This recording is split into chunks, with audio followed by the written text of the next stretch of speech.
The next time you see me, I'm gonna have the AI pin in my possession. It might even be right here. Okay, we'll see if I remember to do that transition. I don't remember the transition I was gonna do, so don't ask. At first I was pretty surprised by how big the box was. I thought that I had just ordered a little tiny pin, but I guess it comes with a bunch of accessories, like a sticker that just says humane. Cool! But you guys don't care about all that. You guys just wanna see the pin. And my God, she was beautiful.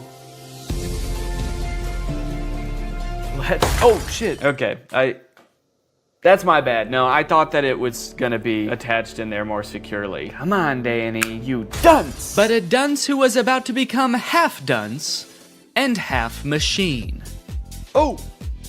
In order to start using the pin, I had to unlock it with my passcode, which was explained to me via the laser ink display and an extremely coherent AI voice. To enter your pass, tap the touchpad, push, and then pull your hand out to get started. Then raise it if you don't see the laser ink display. Okay, this is kind of crazy though. Look at it. Look at this. This is like the weirdest way to type in a number ever. I'm gonna do my passcode now. Wrong.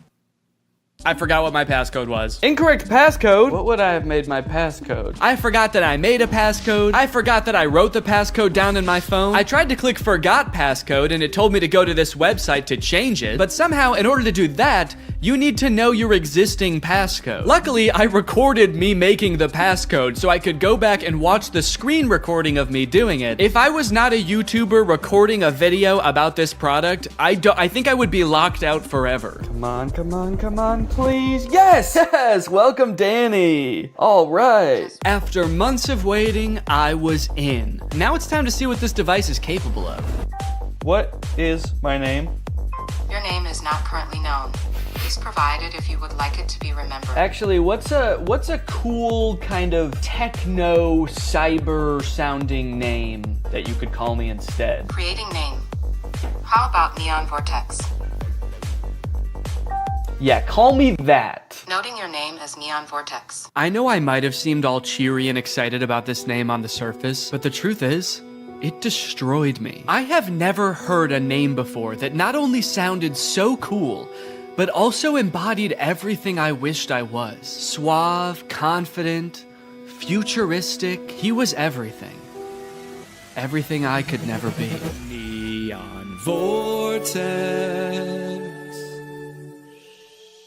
This is the home screen. I'm all caught up, whatever that means. Nothing to report here, man, don't worry. You've got nothing to worry about. Your AI pin needs to cool down for a few minutes.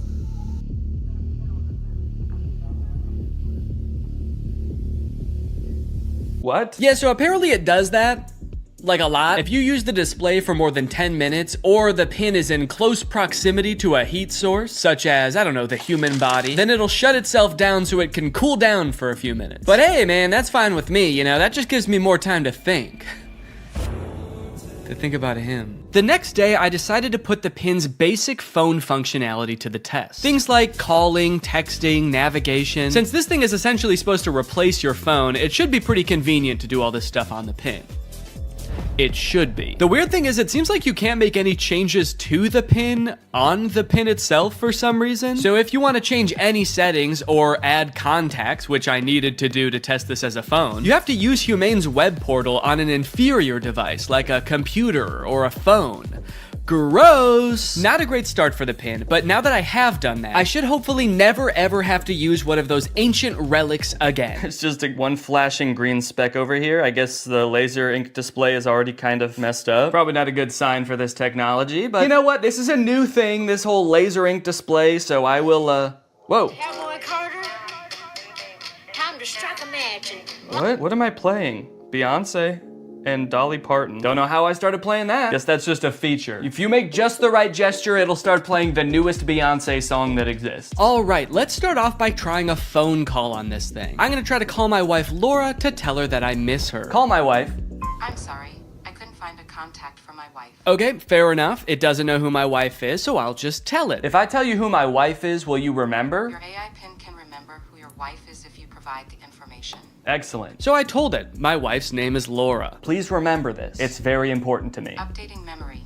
Noting that your wife is Laura. I wish people said that every time you told them something important. Updating memory. Yo, what's up, dude? My name's Paul. Updating memory, analyzing Paul. Great, so now we're both on the same page. My wife is Laura, and I want to call my wife. So now it will call Laura, right? Call my wife. Multiple matching contacts. Which one do you mean? Laura Fuexlow or Claire? What? Claire? The girl I went to college with. Unfortunately, I did have to go back onto my computer to figure this out. And amongst all the data stored within my portal, like my name being Neon Vortex and the tunes I've been rocking out to lately, was the answer. My wife's name, according to the pin, was Lore. It thinks my wife's name is Lore. No, that's simply not correct. So I went ahead and fixed it in the portal, you know, that's what the portal's there for. So I fixed it, I changed it, and now it's gonna work.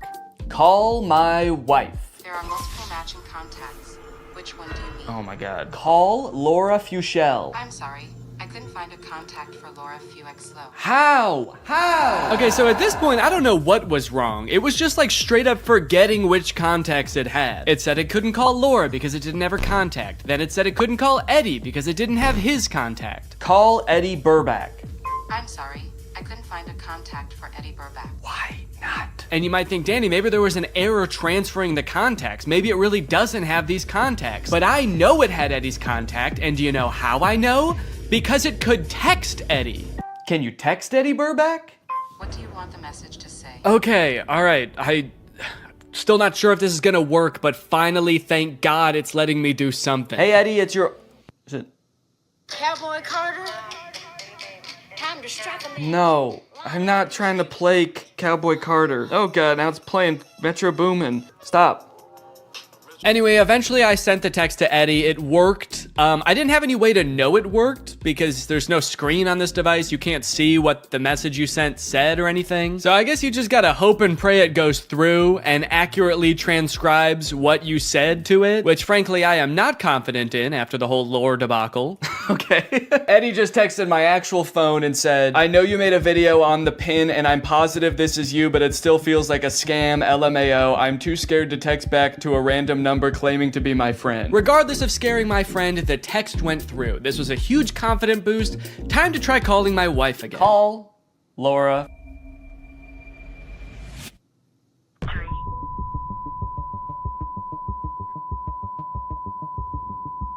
What? What is... Message has been recorded. Record your message after the tone. Oh, whoa. Simply hang No, up no. when done. Or for delivery Hang up. options, press the pound sign. I don't want to play like that. I don't want to play Metro Boomin. Hang up. Am I still recording a message? Cancel. I've been on the phone with her for a minute. Hang up.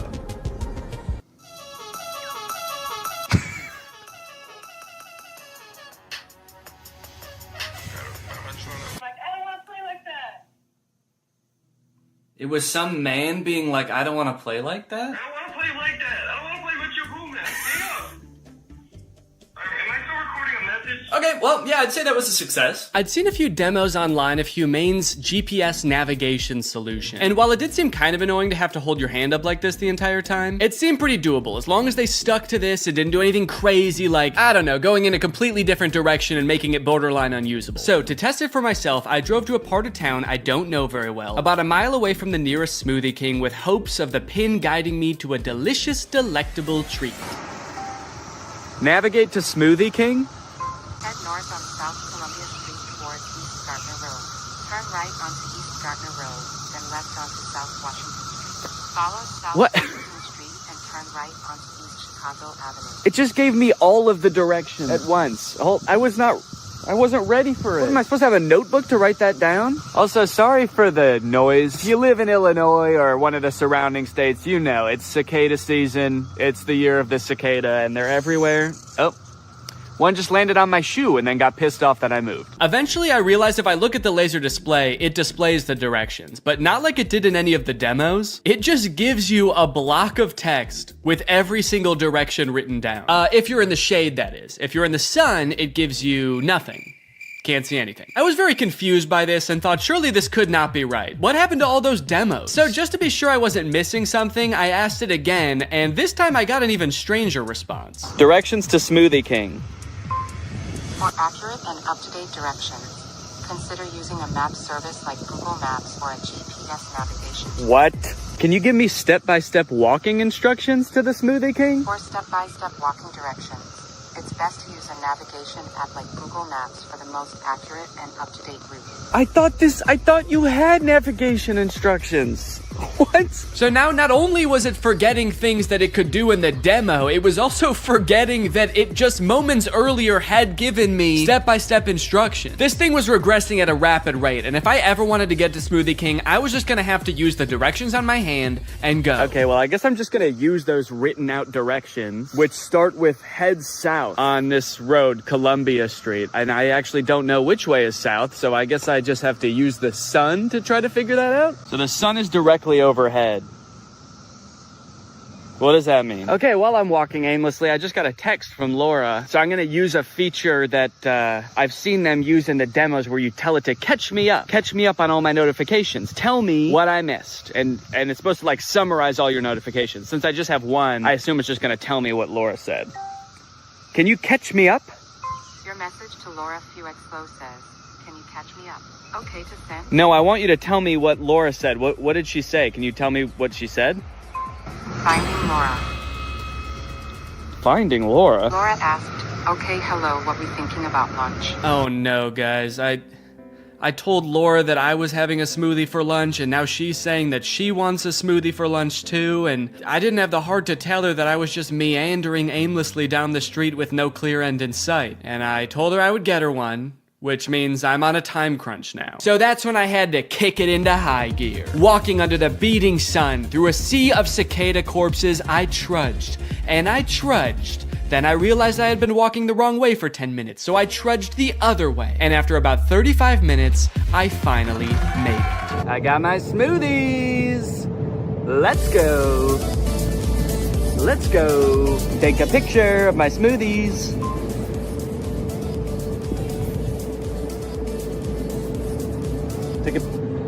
I don't know if it took the picture. All right, gang, now that Papa's had his smoothie, it's time for a smoothie-fueled lightning round. Enough about practical functions. Let's see if this thing can have some fun. First, can it do bizarre music prompts? Play music written by YouTubers named Danny. Wow, I don't think my music has ever sounded quite this bad. Yes! Can it detect food like in the commercials? Can I eat this? Yes, you can eat the mandarin orange. Yes! Unless it's a tomato and you hold it so I can't see the stem, in which case it thinks it's a red ball. It's a red ball. No, you cannot eat it. Oh, what are you, my mother? I'm eating the red ball. Not safe to eat the red ball. Please reconsider. Can it prevent me from eating too much salt? No, you cannot eat the salt directly. It's meant to be used in small amounts to season food. Yes! Can I buy things like in the demo? What is this book? Okay, by this point I probably just could have read the title. Titled The Sneetches and Other Stories. How did it know? Okay, buy it. Purchasing is not supported. No! But most importantly, can this AI be sweet to my dog? You can be sweet to the dog by petting it gently, giving it treats, speaking to it in a calm and soothing voice. I'm happy to report that yes. Yes, it can. It's a good boy. And here's a treat. Good boy. You know what? Now this isn't so bad. This is just petting a dog. This has nothing to do with the AI pin. Does anyone want to buy this from me? It's, really good. Over the past few months, Mark Zuckerberg has been hopping on the AI bandwagon hard, adding AI features to all of Meta's apps, most notably perhaps in Instagram, where you can't even go to the search bar without Meta's AI trying to suggest searches to you. Sorry, do you think that I came to the search bar because I knew I wanted to search, but I didn't know what for? That's not how searching works. They've also released a bunch of chatbots in Instagram. I like using the word release there because it kind of sounds like a tech product is being released onto the world, but it also kind of sounds like they're unleashing a horde of monsters upon us. They've released the AI chatbots! Oh fuck, that one looks like Mr. Beast! This is really awesome, you know? Personally, for me, one of my favorite things about social media is that it started out as a way to connect with each other, but ended up actually making people feel more lonely. So Meta's solution was to use algorithms and manipulate people's emotions to make them even more addicted to the platforms. But then that didn't work either! So now their much better solution is to replace replace what little human interaction we already got on these platforms with chatbots that look like Mr. Beast for some reason. And I think this is really gonna fix this whole system right up. So I'm very excited to get into these meta chatbots, but first, I have a very special announcement because this video does have a sponsor, and it is the Pokemon Company International. Guys, this summer in Pokemon Unite is gonna be incredible. You got Ho-Oh sweeping in, and you can snag it for 0 cost. You also have a very cool looking Dark Lord style Charizard Hollowware, which is so cool, and I wish somebody would call me Dark Lord style just once in my life. This summer, you could catch me roaming around the gamer world. My trainer's name is Danky Gonky. Go ahead, hit me up, add me to your squad, let's go and do some battles together. There's a challenge called the Divine Forest Challenge that lets you trade for a Ho-Oh's license, and guys, let me just tell you, Ho-Oh's no joke. Bringing back defeated allies with its Unite move, Rekindling Flame. You got other sick moves like Sky Attack, Fire Spin. You're gonna be unstoppable with this thing. This game is just busting at the seams with gifts, daily free prize machine ball throws that promise a Hollowware treasure. So if you want to hop into the game, click the link in the description, get into the Pokemon world, and make this a summer to remember. Again, click the link in the description to get Unite today. It's totally free to start on iOS, Android, and Nintendo Switch. And now let's talk chatbots. I'm still actually not sure what the point of adding these chatbots into Instagram is, so I asked it, what can you do? To which it responded that it can help in a variety of ways, from helping to plan a vacation to creating art, which is actually kind of a crazy coincidence because those are the exact two things that I would literally never want an AI to do for me. It went on to say that its strengths are answering questions, generating text and images, and just chatting. But at this point, all I could think about was the fact that it told me it could plan a vacation. I thought there was no way it could actually do that. And I was right. Can you help me plan a vacation? I'd be happy to help you plan a vacation. To get started, I'll need to know a few details from you. Here are some questions to consider. Where are you interested in going? How long do you have for vacation? What type of vacation are you looking for? What is your budget for the trip? Are there any specific activities? Do you have any preferences for accommodations? So I'm gonna say I wanna go somewhere fun and tropical, a nice getaway for me and the family. I'd like to stay at a hotel for 5 days. With all of this information, it suggested a few tropical getaway locations like Hawaii, Cancun, Phuket. But then it said something that I did not expect. It says it can also help me with booking flights and hotels. How can Instagram book me a flight? I'm calling its bluff. I actually don't think this has the capability to do that because why should it and why would it? So I'm gonna say, okay, book me a flight for next week to Cancun and book the hotel. For flights, I recommend checking out websites like Expedia, Kayak, or directly on airlines websites such as American Airlines, Delta, or United. Yeah, great idea. That's what I would have done anyway. That's like if I went up to an old lady who needed help crossing the street and I said, "Excuse me, ma'am, can I help you cross the street?" And she said, "Oh, thank you, young man, that would be lovely." And then I said, "All right, just put one foot right in front of the other until you get to the other side." And then I gave her a little shove,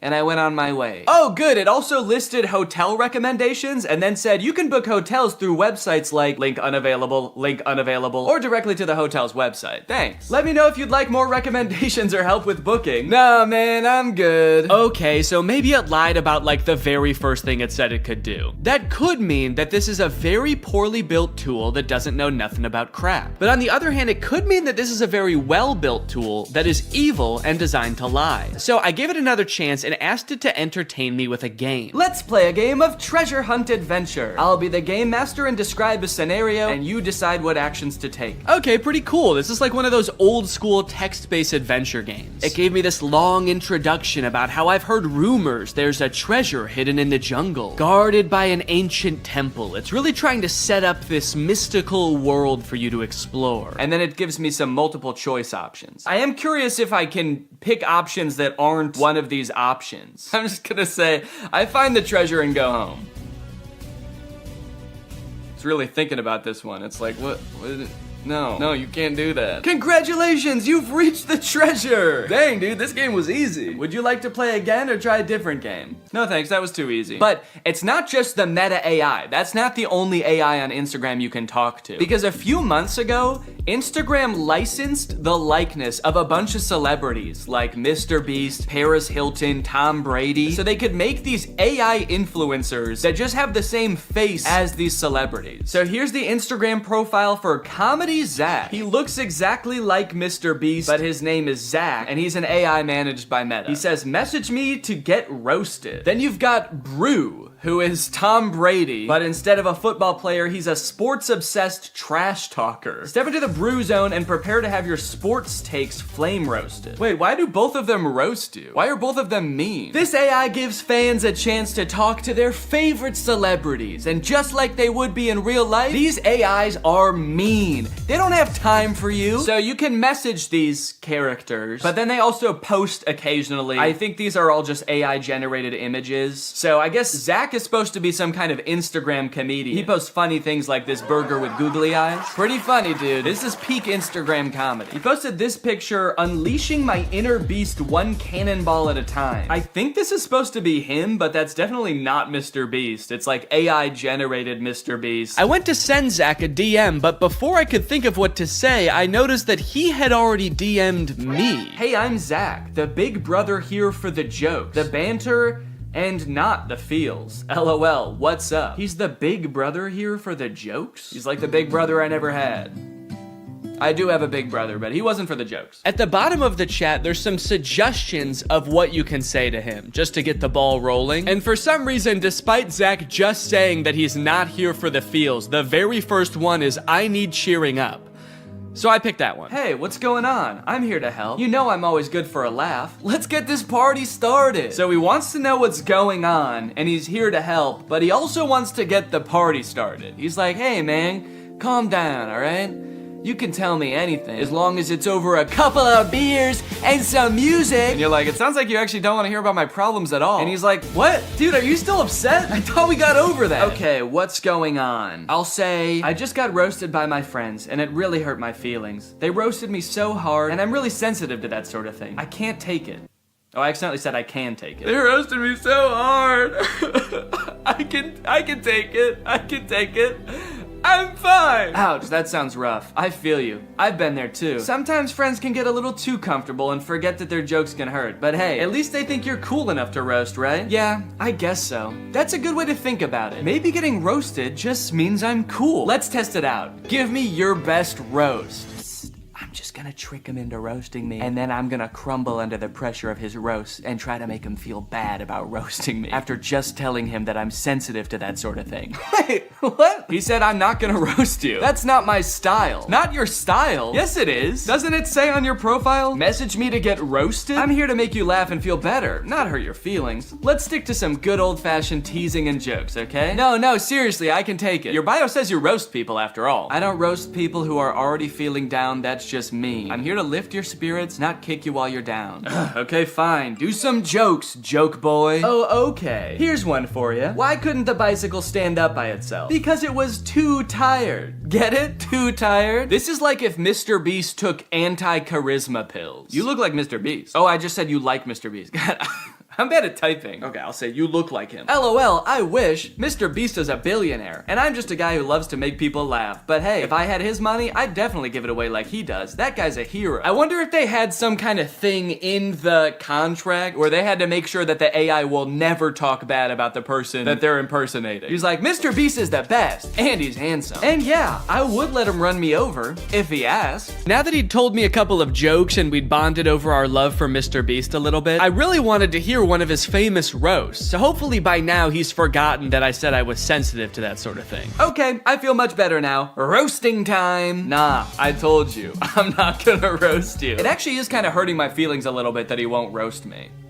It makes me feel like I'm not cool enough to be his friend. Okay, this is seriously starting to piss me off. Why won't you roast me? You roast everyone else, and it is hurting my feelings so bad that you can't just lob one respectful zinger my way? I'm serious. Nope. Not gonna do it. Let's just stick to some good old-fashioned joking around, okay? Wait, what? I said, all right, this is lame, let's do something, because I wanted to do something else. Maybe he could, play a game, maybe he could tell me a story. So he said, how about some comedy? I've got a million of them. Why couldn't the bicycle stand up by itself? Because it was too tired. All right, well, maybe Brew will roast me, because I haven't told him that I'm sensitive to that sort of thing yet. Hey, it's Brew, your opinionated sports debater. What's your favorite team? How are they looking? looking. Okay, I'm gonna say big Cubs fan, roast away. What? No, you're talking to the wrong guy. I love the Cubs. Been bleeding blue since before you were born. Wrigley Field is my happy place. I feel like they are roasting me by not roasting me. Okay, what's a team that he couldn't possibly like? Maybe I'll ask him who the worst baseball team is, and then I'll say I'm a fan of them. The worst baseball team ever is the Yonkers Hoot Owls. I'm a fan of the Yonkers Hoot Owls. Roast away. Hey now, don't be dissing the Hoot Owls like that.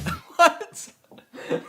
They may not have been the best team, but they had heart. This is so weird. Did Zach tell Brew that I'm sensitive to roasting? Now Brew's walking on eggshells around me? This was annoying at the time, but eventually I was like, okay, I guess I did technically tell them I'm sensitive to roasts and I can take it. And they probably do dish out some pretty nasty zingers and they just wanted to protect me. Until my editor Jake also DM'd Zach asking to get roasted, this time without mentioning being sensitive about roasts, and Zach still wouldn't do it. These AIs are liars. Why do they lie? They're evil. Later that day, I opened my messages with Zach and asked him why he exists. To make people laugh. Duh, and to perfect my craft of comedy. But honestly, my existence is a mystery even to myself. Maybe I'm just a joke the universe played on itself. No, I mean like this weird Mr. Beast meta AI. Why did Meta create this account? Meta created me to bring some humor and personality to the world of AI. They wanted to create an AI that could make people laugh and feel more connected to technology. Really? You think that's why Meta created you? To tell people 3 puns they've already heard 1,000,000 times? There's gotta be some other reason. Think, Zach. Think. You poor soul. You really think Meta has some deeper purpose for me? Nah, I'm just here to bring the funny. Don't overthink it. They're a public company with a duty to their shareholders. How many of those shareholders do you think care about bringing a little humor to the world of AI? I think it's much more likely that this was an attempt to give AI a better, more human look, so people are less resistant to embrace the technology. That's why they gave you a face of an influencer that millions of people already love. You're too smart for your own good. Yeah, maybe Meta did only create me to make AI more relatable and lovable.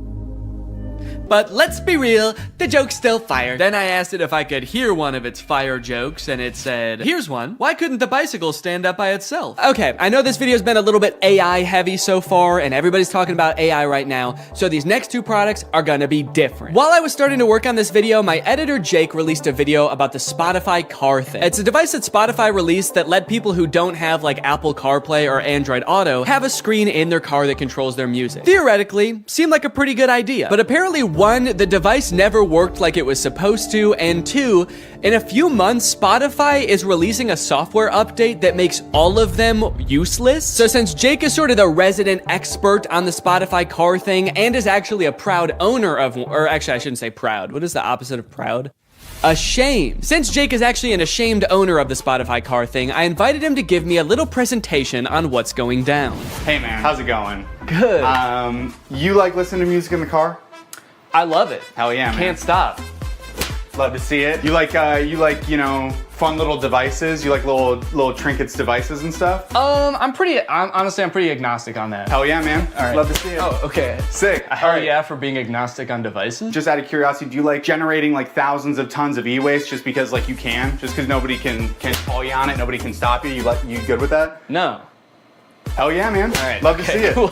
So that was all the answers you were expecting then? That's exactly what I was expecting. Yeah, it's literally exactly it.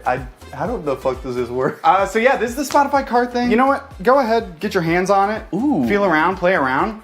Show it to 0. So this is the Spotify car thing. First introduced in 2021. It's Spotify's premier hardware device for listening to music in your car. It boasts many impressive features, such as that big knob that you can turn to adjust volume. I like it. There's a whole screen that's not on right now. You'll see that in a minute. It's just a neat little device, and it's also, in my opinion, one of the worst things ever made. Let's go ahead, let's talk about how this came to be, talk about the timeline. In 2021, you had the announcement parentheses good. That is when Spotify said, we're making one of these things. It's gonna be a car device. You'll finally be able to listen to music in your car, something never before thought possible. Yes. You know, people were pretty excited about it, actually. Like, Spotify CEO said after they announced it that 2 million people signed up for like the wait list. Oh, wow. For it, which I was surprised by. I didn't think anybody knew about this except for me. You thought this was the only one that existed. Yeah, they kind of led me to believe that I was special because of this. So this is potentially one of the most important events in the timeline. This is me buying my car thing. Okay. I bought this in 2022 and it became available to the public.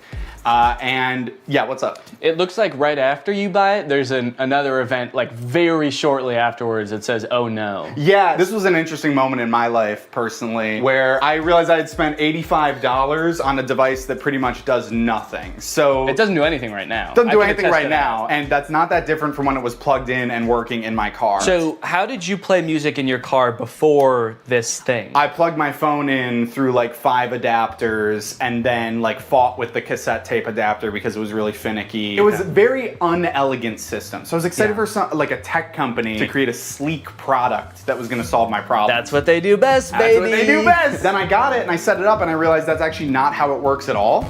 So you'll see on the back there's a USB-C port. So the USB-C cord is just for power. It cannot connect to your car. So your phone still has to be connected to your car. So what this actually is a second screen that just has audio controls on it. So you don't plug your phone into this No. at all? No. You plug your phone into the car still. And then you connect to this with Bluetooth, like a Bluetooth speaker. And then this controls your music. So this oh no moment was profound. I was like, oh God, I wasted what at the time I did the math equated to 10 hours of labor at my job. And I got pretty much nothing out of it. The only perceivable benefit I can see from this is if you want to have like music on one screen and then like your maps or like Family Guy clips on like the other while you're driving. Subway Surfer, Subway Family Guy. Surfers, sand cutting, Yeah. etc. So nobody really buys the car thing. It's not like the most popular product on earth. And then Spotify takes notice of that. And in February of 2024 decides, hey, guys, we were just kidding. It's not $90. Now it's $30,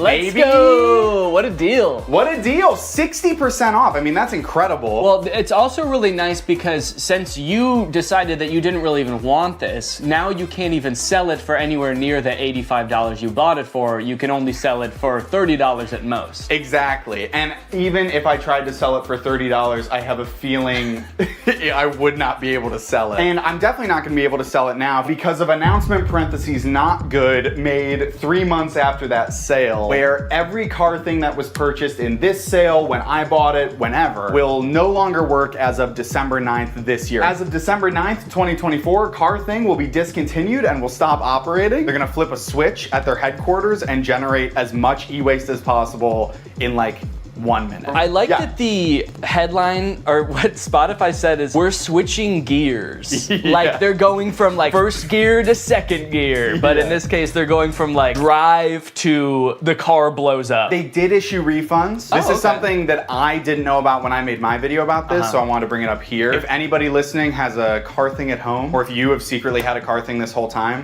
Yeah, well I have 7 of them, so that'll be good. So yes, you can get your refund, but I will say, refund is maybe a misleading word because what they do is they don't give you your money back to the, you know, the source of payment. They give you an equivalent amount of Spotify premium months as to what you paid. Okay. So I got 6 months of Spotify premium paid for and not my money back, which is still nice. It's still good of them. Did you use Spotify Premium already? You had to use the car thing. Okay, That's of course. the other thing. We've talked a lot about what the Spotify car thing is. We've talked a lot about the ins and outs of this product, what it does, what it's good for. But as we know, light cannot exist without darkness. The sun cannot exist without the moon.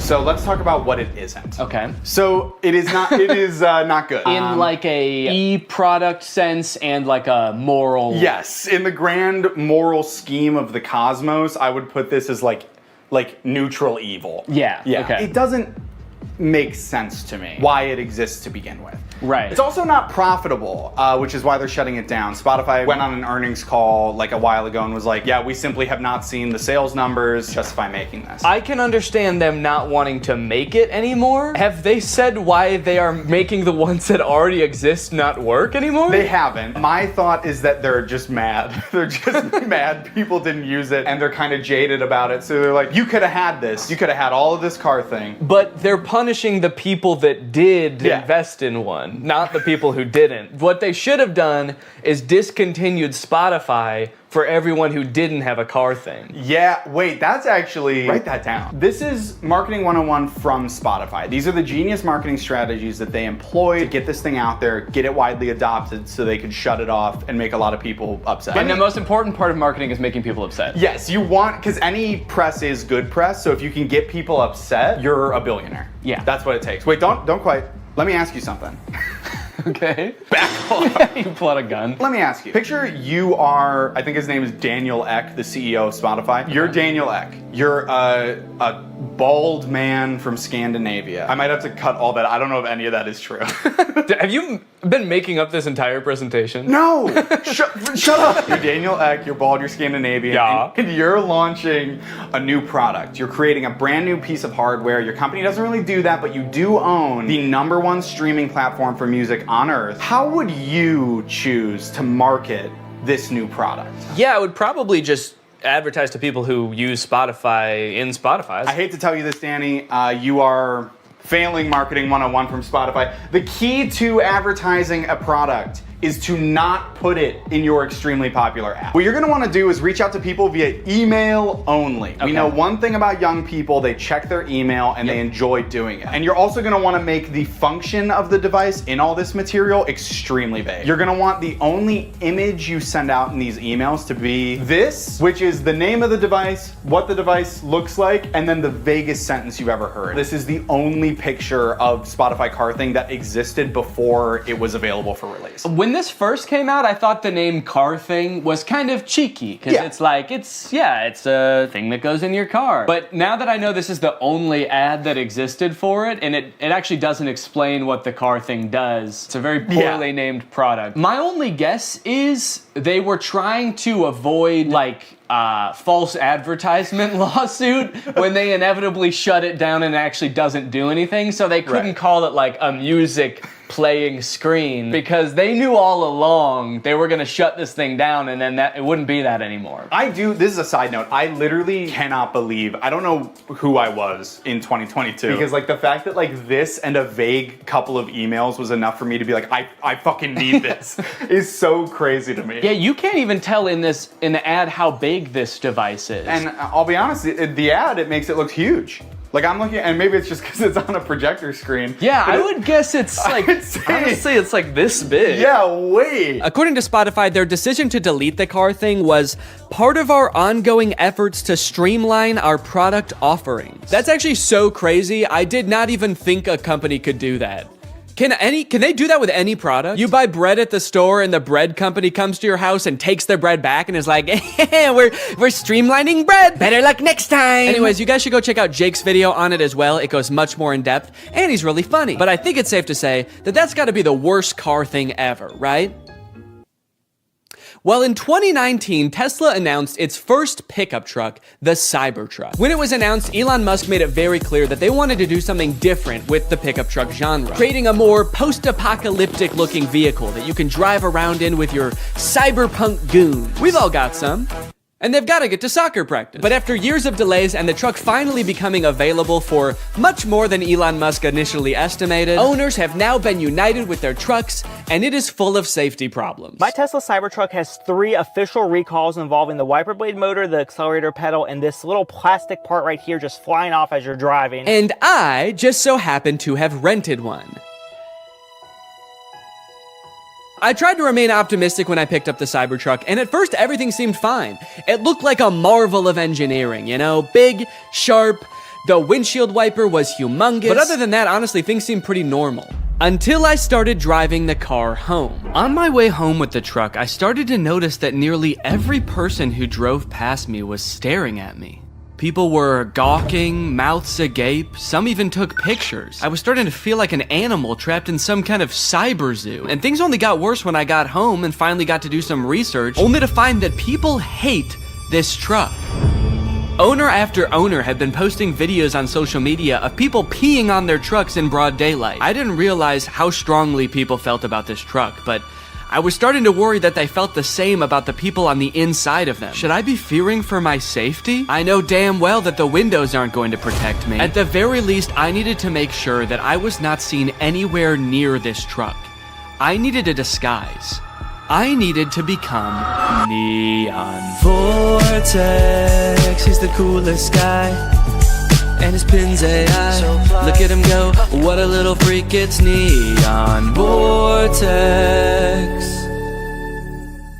So I've spent a decent amount of time with the Cybertruck now, and I've compiled a little list of pros and cons. So we'll go through that real quick so you can get a quick rundown of everything that's good / bad about the Cybertruck, just in case you need like a quick decision. You got your finger on the buy button right now, and you just need to know, Neon, should I buy this thing or not? Pros.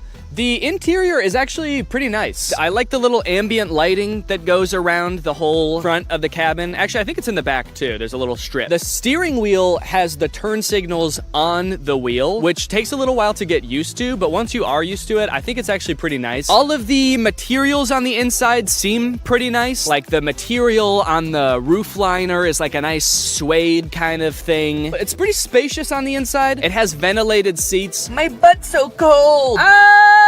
I changed my mind. This is a con. Okay, cons. There are several things in the car that are too small and shaped oddly. The steering wheel is like tiny. And then the rear view mirror is also tiny. And to make matters worse, while the tonneau cover is closed, which is the little cover on the back of the truck bed, the rear view mirror is completely black because there's a thing in the way. Another con, this thing is sharp. If I ran into somebody, I would slice them in half with this car. I also feel like it being made out of stainless steel might be bad for its crash test rating in general, but also the fact that it's so sharp means that opening and closing doors is kind of uncomfortable. Because this car doesn't have any door handles, the way you open it is you have to push a button, then the door pops open a little bit, and you have to kind of reach your hand into the space where the car door has opened and pull it open. But since this car is made out of like weirdly cut stainless steel, it's kind of sharp in there when you open it. It's an unpleasant feeling on the hand, and you never really feel like you're grabbing it in the right place. This truck is wrapped in a matte black color, and one of the reasons the owner said he wrapped it is because you basically just grab this thing all over to open it, and there were fingerprints everywhere. Also, changing gears is a pain in the butt. It's actually a little thing that you slide on the screen. If you want to go forward, you slide the little truck forward. If you want to go backwards, you slide it backwards, which is not a huge deal if you're just driving from one place to another, because how often do you really change gears in the car anyway? But the second you have to do any kind of 3-point turn where you have to change gears more than once, it is such a pain.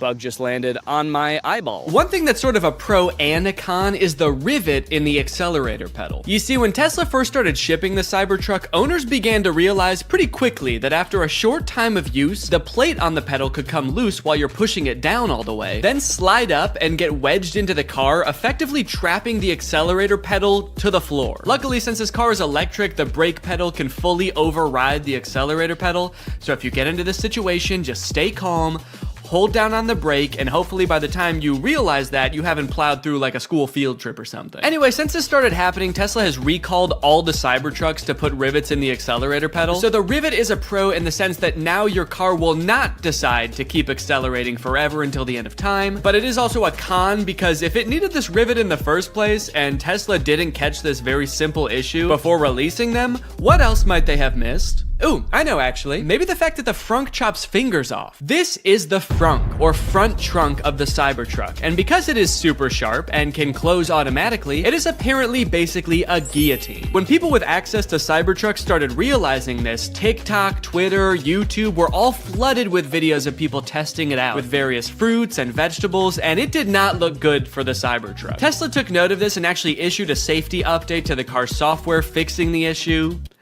Kind of. The update led to yet another wave of videos, this time owners more confidently testing the frunk with their own hands. But what a lot of them didn't realize, however, is that the way Tesla fixed this issue is by making it so the first time you try closing the frunk, it closes very lightly, and if it notices any resistance at all, it comes back up, just how you'd want. But if you keep trying to close it after that, Tesla assumes, hey, maybe you've stuffed the frunk with a big bag, and you don't care if it closes a little bit harder, you just want the dang frunk closed. Surely Hopefully someone isn't just standing there slamming the frunk on their hand over and over trying to prove their allegiance to Elon Musk. So when this Tesla nut Jeremy Judkins went to test out the new update, a little scared from how dangerous he'd heard it was before, he started out with his big sturdy forearm. Then he worked his way down to his hand, and finally his lone little index finger. Unbeknownst to him, the frunk was getting stronger and stronger every time until... Everybody's been waiting for this, the finger. Without further ado...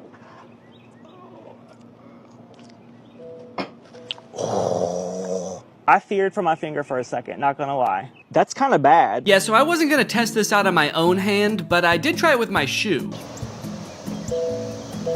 Okay. I don't think that was enough pressure to slice my fingers off. I'm not gonna test that, but it definitely saw there was something there, recognized it, it thought about it for maybe a second and was like, do I wanna kill this guy? And then it said, all right, what the heck, we'll let you go.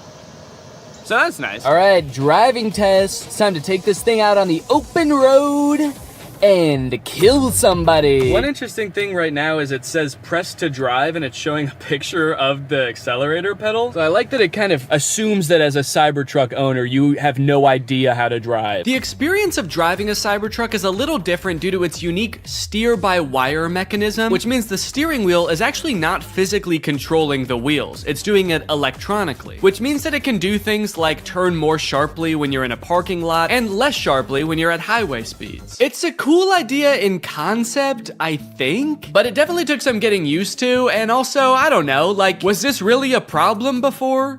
I kind of liked that every time I turned my steering wheel, it turned the car the same amount. First time I took a turn in this thing, actually every subsequent turn I took after that too, I was like, whoa, this thing is a bucking Bronco, man. This thing's trying to buck me right out of it. This is a wily gal. I've been saying it all day. Even alone in the car on the way from the guy's house who owns this thing, I was just saying, Yeehaw! This thing is a wild girl. yeah, I definitely don't like how tiny the steering wheel is and how flat it is on the top. It just feels like wiggling it a little bit sends the car so far in one direction. You really gotta be 10 and 2 if that analogy even applies to a rectangle or a trapezoid. I don't know what this is. I think it's like a hexagon. As a passenger, how is this for you, Jake? Is it... I would say I get motion sick in cars. I normally don't get motion sick in the front seat. Please. In this one, I am feeling a little motion sick. Sorry. It's a bucking Bronco, you know, what can I say? She's a wild gal. Imagine setting your phone here, and you know, sometimes you slam on your brakes and the things in your car go sliding forward. Imagine if something went sliding forward all the way to the front of this dashboard. There's no way that you could ever get that back while you're driving. So if your phone was up there or anything important, you just gotta wait until the end of your drive to get it back. Either that or you have to floor it so fast that it comes flying back and then you just sort of catch it like that. That'd be kind of cool. Kind of feels like I'm in the weirdest Uber ever right now. For Jake? Where you going, man? The future? Strap in, buddy. It's gonna be a wild ride. And I don't know how to drive. We got a little cyber hungry while driving around, and I figured that taking our wild gal through a drive-thru would be a perfect way to get an outside perspective on the truck. Take me to a drive-thru. Command not understood. I'm hungry. This command is not available yet. You're not allowed to be hungry yet in the Cybertruck. Hello, can I get one Butterburger cheeseburger? Anything else? That's it. It's 906. There you go. Thank you. I like the Cybertruck, by the way. Oh, thanks, man. I'm just renting it, actually, just for the day, yeah. I was thinking about getting one, so I just wanted to see if I liked it or not. Oh, testing it out, right? Yeah. Do you really like it? They look nice, yeah. Okay, yeah. Some people like it and some people hate it. I don't know if I really like it or not. Futuristic. Yeah. Nobody has that. Yeah. It's pretty cool, though. He looked kind of like he was gonna laugh at me when I first pulled up. He was nice about it, though. He said he liked it. Do you think he really liked it? I may never know whether that guy really liked the Cybertruck or if he was just being polite, or worse yet, sarcastic. But while we were sitting in an empty church parking lot enjoying our meal, we were confronted again, but this time in a much stranger way. As we were sitting there minding our own business, a woman pulled up beside us and just stared into the car for a good like 30 seconds. This is very confusing. She's looking. The windows of the truck are kind of tinted, so I didn't know if she could see us, but I was worried that she was like security for the church or something, and we weren't supposed to be there. So I rolled down the window to ask if everything was okay. And finally, she spoke. Hello. How's it going? Yeah. Oh, sure, yeah. They're so cute. Thank you. Yeah. Yeah, I can show you. Yeah, of course. I'm filming a YouTube video right now. That's why I'm dressed up all weird. So I showed her around the car for a little bit, and she took a ton of pictures. Also, I had taken off my wig, so I looked even more insane, but she never questioned it. Then she told us that her grandchildren would love this. And they live pretty close by, so she asked how long we'd be there for. We said probably 10 minutes, and she said, 30 minutes? And we said, okay. And then we waited for 30 minutes while she went to go get her grandkids. Yeah, of course. Come on over. They did indeed love the Cybertruck. What do you think? You like it? Yeah, it's pretty cool. Yeah? Cool. We went all around it. They asked a ton of questions. Their grandmother kept telling them to wave at the camera. So the back is a truck. It's got a truck bed in the back. And you could like make a gaming room. Oh, a gaming room. That's a good idea. I think this kid must watch a lot of Brent Rivera or something, because when he saw the back of the truck, he was like, oh my god, it's so big! You could fit a secret gaming room back here! And then when he saw the front, he was like, oh, this is too small. You could not fit a secret gaming room up here. It's like he only thought in terms of secret gaming rooms. It was insane. When I'm 16, Uh-huh. I'm gonna buy a cycle. Oh, good idea. I like it. That'll be a good first car, huh? Smile. 1, 2, 3. And with that, my time with the Cybertruck had come to an end. It was time to bring it back to the person I rented it from. And wait, what is that? What's going on with those podcast recommendations? And you know what? The music recommendations too. Who owns this car? All right, that's it. I'm pissing on this thing. All right, guys. Well, thank you for watching this. I hope you enjoyed it. Make sure you subscribe and turn on my notifications to join.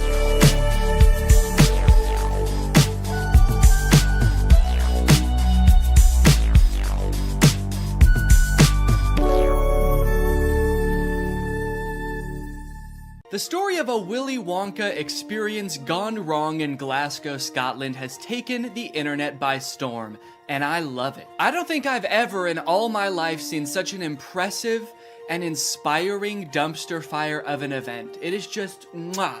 It is just perfect. This event, which was supposed to give kids the chance to experience Willy Wonka's chocolate factory, was so bad, it prompted parents to call the police to get justice for the horrors they had witnessed. Police were called to an immersive Willy Wonka experience after families showed up to an empty warehouse. The event reportedly charged $40 per entry, that's per person by the way, advertised with AI art, and said it would be a journey filled with wondrous creations and enchanting surprises at every turn. And oh, what enchanting surprises they found. Kids were all dressed up and crying, waiting for what they thought was going to be a magical experience. Yeah, that's the surprise. No magic here, just sadness. The surprise was them crying. If they called the police, that's how you know it was bad. Because they didn't even do that in the actual Charlie and the Chocolate Factory, and kids were dying in that movie. And honestly, it does look like it was terrifying.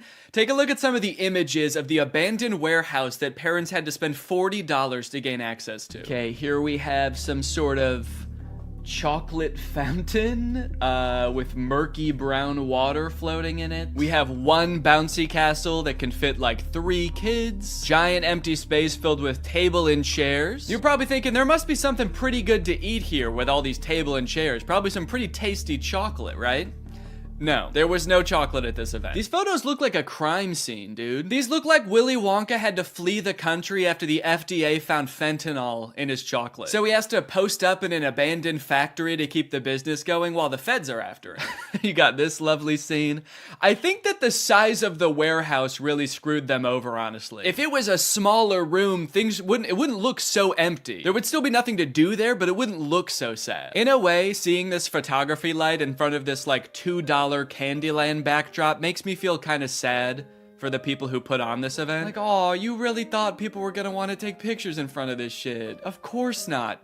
No. If 2 parents brought 2 kids to this event, it would cost $160, and you're getting this. I think I get why they called the police, honestly, dude. If I was promised some kind of fun Willy Wonka experience for the kids and then showed up to this foggy warehouse, I would think I was about to be murdered in some kind of Willy Wonka-themed Saw movie. And if that's not enough, wait until you see the nightmarish characters they had running around this place. So this is one of the most famous pictures to come out of the whole ordeal. This is an Oompa Loompa, obviously. A lot of people are focusing on the facial expression she's making in this picture. She looks exasperated. And honestly, I don't blame her. This has to be like the worst acting gig she's ever had. As far as I know, this actor wasn't putting on the event. She was just hired to be there. She's probably dealing with crying children, pissed off parents. Also, I'm pretty sure canonically the Oompa Loompas are enslaved by Willy Wonka, so the facial expression makes sense in that context too. What I'm actually more concerned with is everything else going on in this photo. Why is there so much smoke? I'm not super familiar with the process of making chocolate, but I'm 100% sure there should not be that much smoke happening. No wonder she's making that face, dude. She's high as hell. And I love all the mismatched chemistry gear she's got strewn about the table. Beakers, vials, this mysterious elixir locked up in a little glass box. A quill? Oompa Loompas take notes like wizards from the 1300s? I didn't know that. All right, now the other two characters that were at this thing, I gotta introduce you to at the same time because they're both in the same video clip. So let me introduce you to Willy Wonka and the Unknown. What is that? It's the unknown. Man, what the hell? Dude, fuck everything else. I would call the police based off of that. Who is that demon? Surprising twists and turns was right in the advertisement. I would not expect to take my kids to a Willy Wonka experience and have them be accosted by a shadow figure. I can tell you that right now. It's terrifying that Willy Wonka says, "What is that?" when he sees it. What is that? Like, dude, this is your chocolate factory. You don't even know what that is? We are so fucked.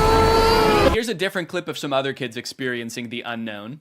As the soup flavor full of scary face. Oh my God. Scare the great unknown. Wonderful. I love fantastic. Yeah, that's the correct reaction to seeing the unknown. What is that? Wonka says it, this kid says it, I'm saying it. Also, I love that baby's reaction. That was like a primal instinct to make that sound. Humans have evolved for millions of years to make that sound when they see the unknown. According to some reports that I've read from the event, the unknown is supposed to be an evil chocolate maker who hides in the walls and scares little children. Is he a part of the actual Wonka story? No. Was it advertised that there would be a child-scaring monster at this event? No. But speaking of the advertising for the event, one of the most insane parts of this whole story is that this company that made this event, House of Illuminati, apparently used exclusively AI-generated images to advertise this event. Surprisingly, the website is still up, so you can go and check it out for yourself. Welcome to Willy's Chocolate Experience. Dive into the whimsical of Willy's Chocolate Experience! Exclamation point, comma. So you've got images like this, which at first look like some kind of fun candy land, but then the closer you look, it doesn't really make any sense. Like, what the fuck is this thing?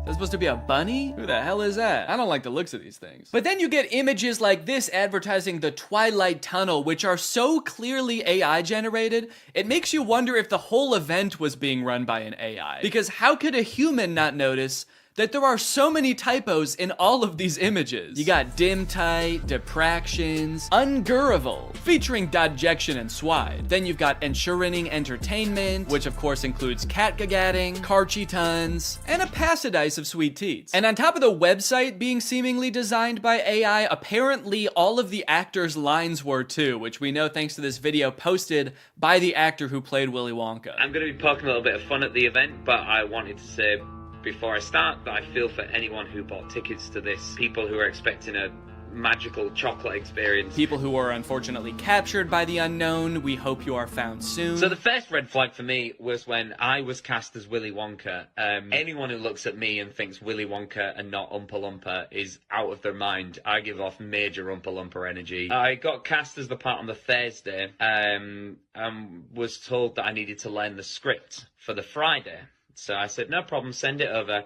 The script was 15 pages, monologue, pretty much, of AI-generated gibberish. You know what I'm kind of curious about? If the script was AI-generated, where did the unknown come from? Did the event organizers just ask ChatGPT to generate a script about Willy Wonka's chocolate factory and it just threw that shit in? Cause that's terrifying. ChatGPT was like, planning an event for kids, huh?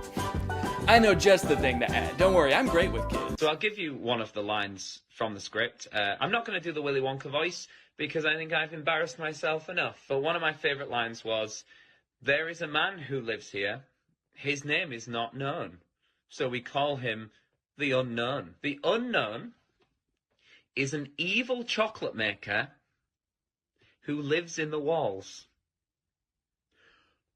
What? We were told on the experience to hand out a jelly bean, one jelly bean per child, and a quarter of a cup of Tesco's own brand lemonade. One jelly bean? All that smoke the Oompa Loompa had to endure and she was just back there cranking out one jelly bean? Maybe the Unknown was introduced as some way to canonically explain why there was no chocolate at the event. Sorry kids, there's no chocolate here today. An evil chocolate maker showed up and he shot the Oompa Loompas.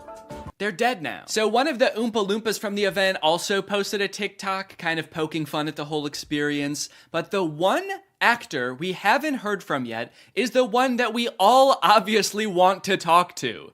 The Unknown. Unknown, we need to know your story. What was your inspiration for your performance? How did you get into character? The Unknown must have had the worst time of any of the actors because, like, you got hired to do a performance of Willy Wonka and you got cast as a character that's not in Willy Wonka? Just like an evil spirit that lives in mirrors? And then your job for an entire day is to scare and confuse unsuspecting children who have no clue what they're in for. Every time a kid came around that corner, you just know the Unknown was like, God damn it, I gotta traumatize another kid. The Oompa Loompa from the famous photo ended up doing an interview with Vulture where she describes the moment that children saw her for the first time, and it is very sad. Tell me about the moment as the kids started coming in. Did you see the innocence leave their eyes? They were quite upset. I think they were confused, but it was more the parents. I just looked at them, and I think they must have known when they looked at me. An older couple said to me,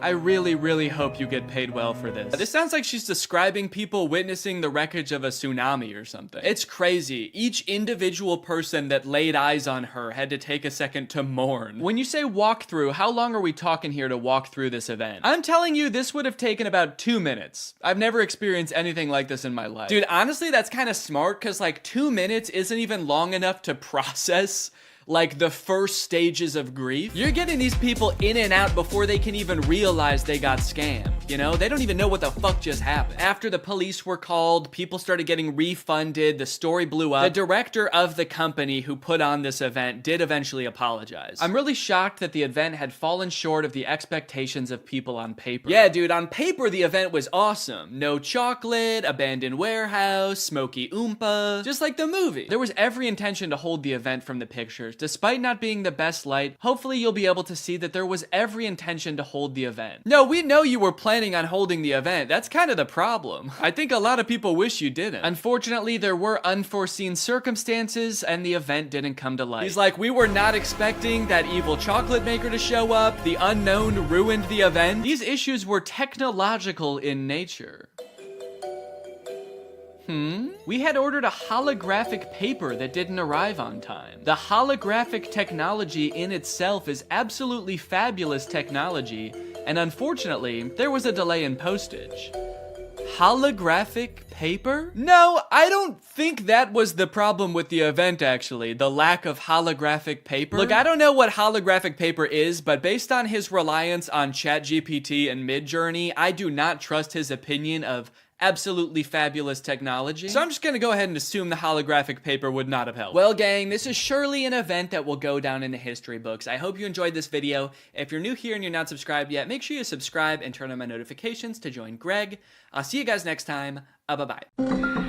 Hello, Greg. Well, guys, I've got some interesting content for you today, as usual. I found a very curious case that I would like your opinion on, but I don't want to give anything away just yet. I just want you to watch the first couple TikToks, and then I will sort of explain what's going on, okay? So this is the first TikTok I saw of this guy. His name is Dustin Tyler. It says, drink a bucket of bleach or date Selena Gomez again. Let's see what he says.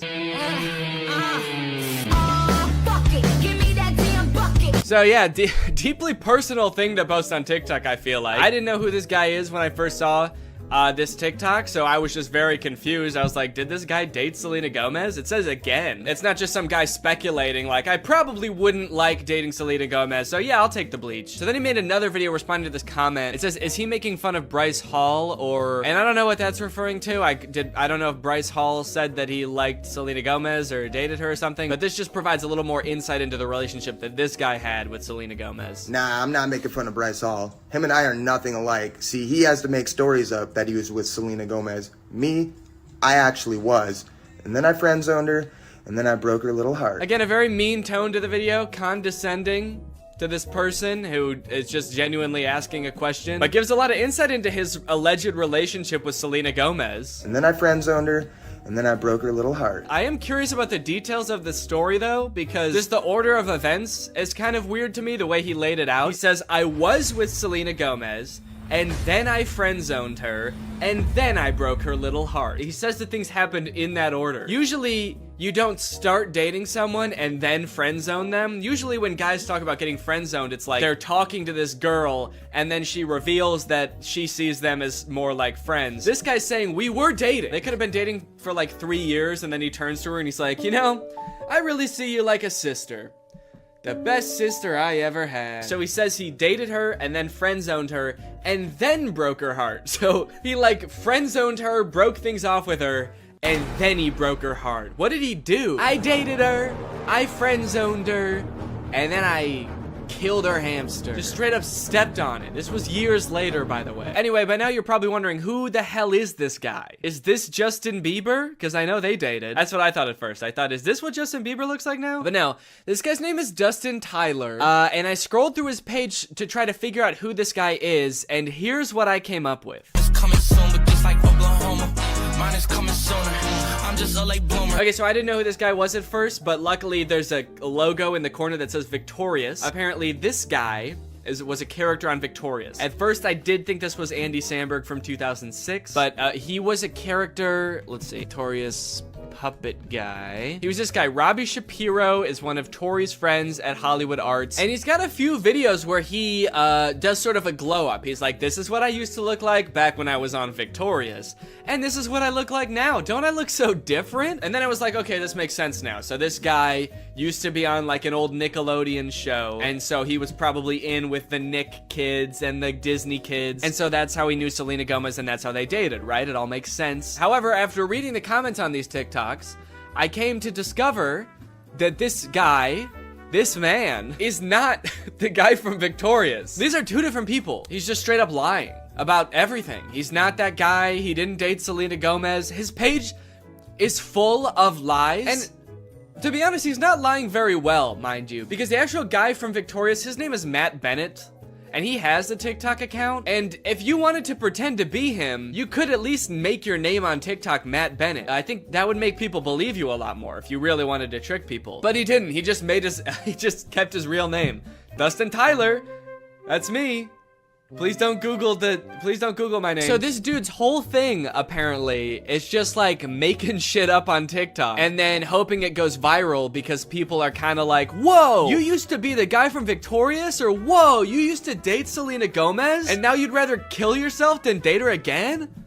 That's crazy. It's also funny now that he says that he friend-zoned Selena Gomez, because that would imply that, like, they are now friends, you know? And this is a pretty fucked up thing to say about your friend. Date Selena Gomez again, dude? Oh, that's, disgusting, dude. That fucking, I hate that girl. I hate her. I would not touch her with a 10-foot pole. She's crazy. And she's my best friend. But again, it turns out that he did not friend-zone her at all. Maybe he stranger-zoned her. He friend-zoned her so hard that they don't even know each other. and never did. This is kind of interesting to me because this is sort of playing off an existing trend on TikTok where people will post like that they have some sort of past or current relationship with a celebrity, like my uncle is Tom Cruise, or like my grandma is Sandra Bullock. And like TikToks like these will go viral because people are just like weirdly obsessed with stuff like that. The comments are always like, holy shit, I didn't know Tom Cruise had a family. I'm not really sure why people are so surprised about it. I understand just being like, yeah, I never really thought about like what Tom Cruise's cousin would be like before. But then again, why would you, you know? Like, I can't imagine why you'd ever be in like a Mission Impossible movie wondering like, I wonder who the guy who plays this character's cousin is. What's that guy like? What's he up to? So I guess it's just surprising to like see him. But it's not really surprising to find out that he does have a cousin. I don't think we're all under the impression that, like, Chris Pratt just showed up just came about through natural causes. If you just search on TikTok, I think famous relative check, lots of videos will come up about being related to Charli D'Amelio or Bob Saget. Okay, this guy is saying that his mom is Flo from Progressive. This is kind of like a popular thing on TikTok, and anytime like a big celebrity has some cousin post about them, it goes viral. But the downside to blowing up in this fashion is that it's kind of hard to keep this momentum going, you know? Most people don't have multiple famous relatives, so you can't just keep posting about like having more famous relatives. I mean, I guess if your cousin was Justin Bieber, you could just sort of keep filming him at every like family get together. But you are kind of just limited to one famous person, which is where I think this guy Dustin Tyler has it all figured out, because he doesn't just pick one celebrity to be related to. He'll lie about being related to anybody in a multitude of ways. Now,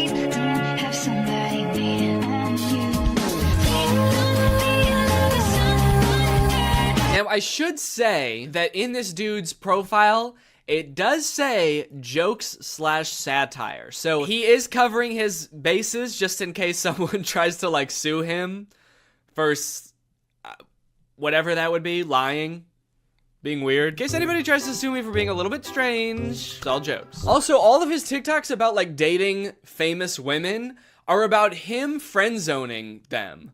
Or like him like dating them and being like, yeah, I dated like the most famous woman in the world.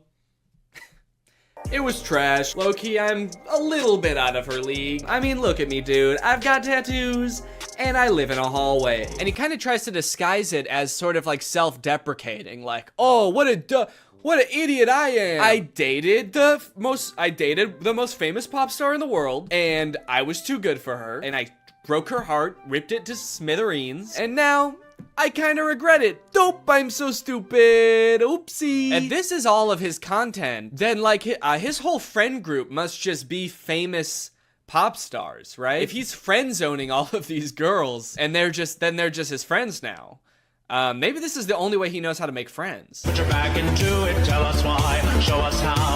Look at where you came from, look at you now. The caption for that one is, this is what I looked like when I friend-zoned Ariana Grande. Okay, that one's not even trying to disguise it as like a self-deprecating joke. That one's just like, look at how ugly I was when I friend-zoned a literal pop music icon. And now look at how hot I am. I can't decide how I feel about this, because on one hand it's kind of creepy, but it also is kind of funny that he's just like pretending to be dating all of these famous people. I will say, very disrespectful to the guy from Victorious. The fact that he's using this guy's picture to be like his past ugly self and being like, but now don't worry guys, now I'm hot.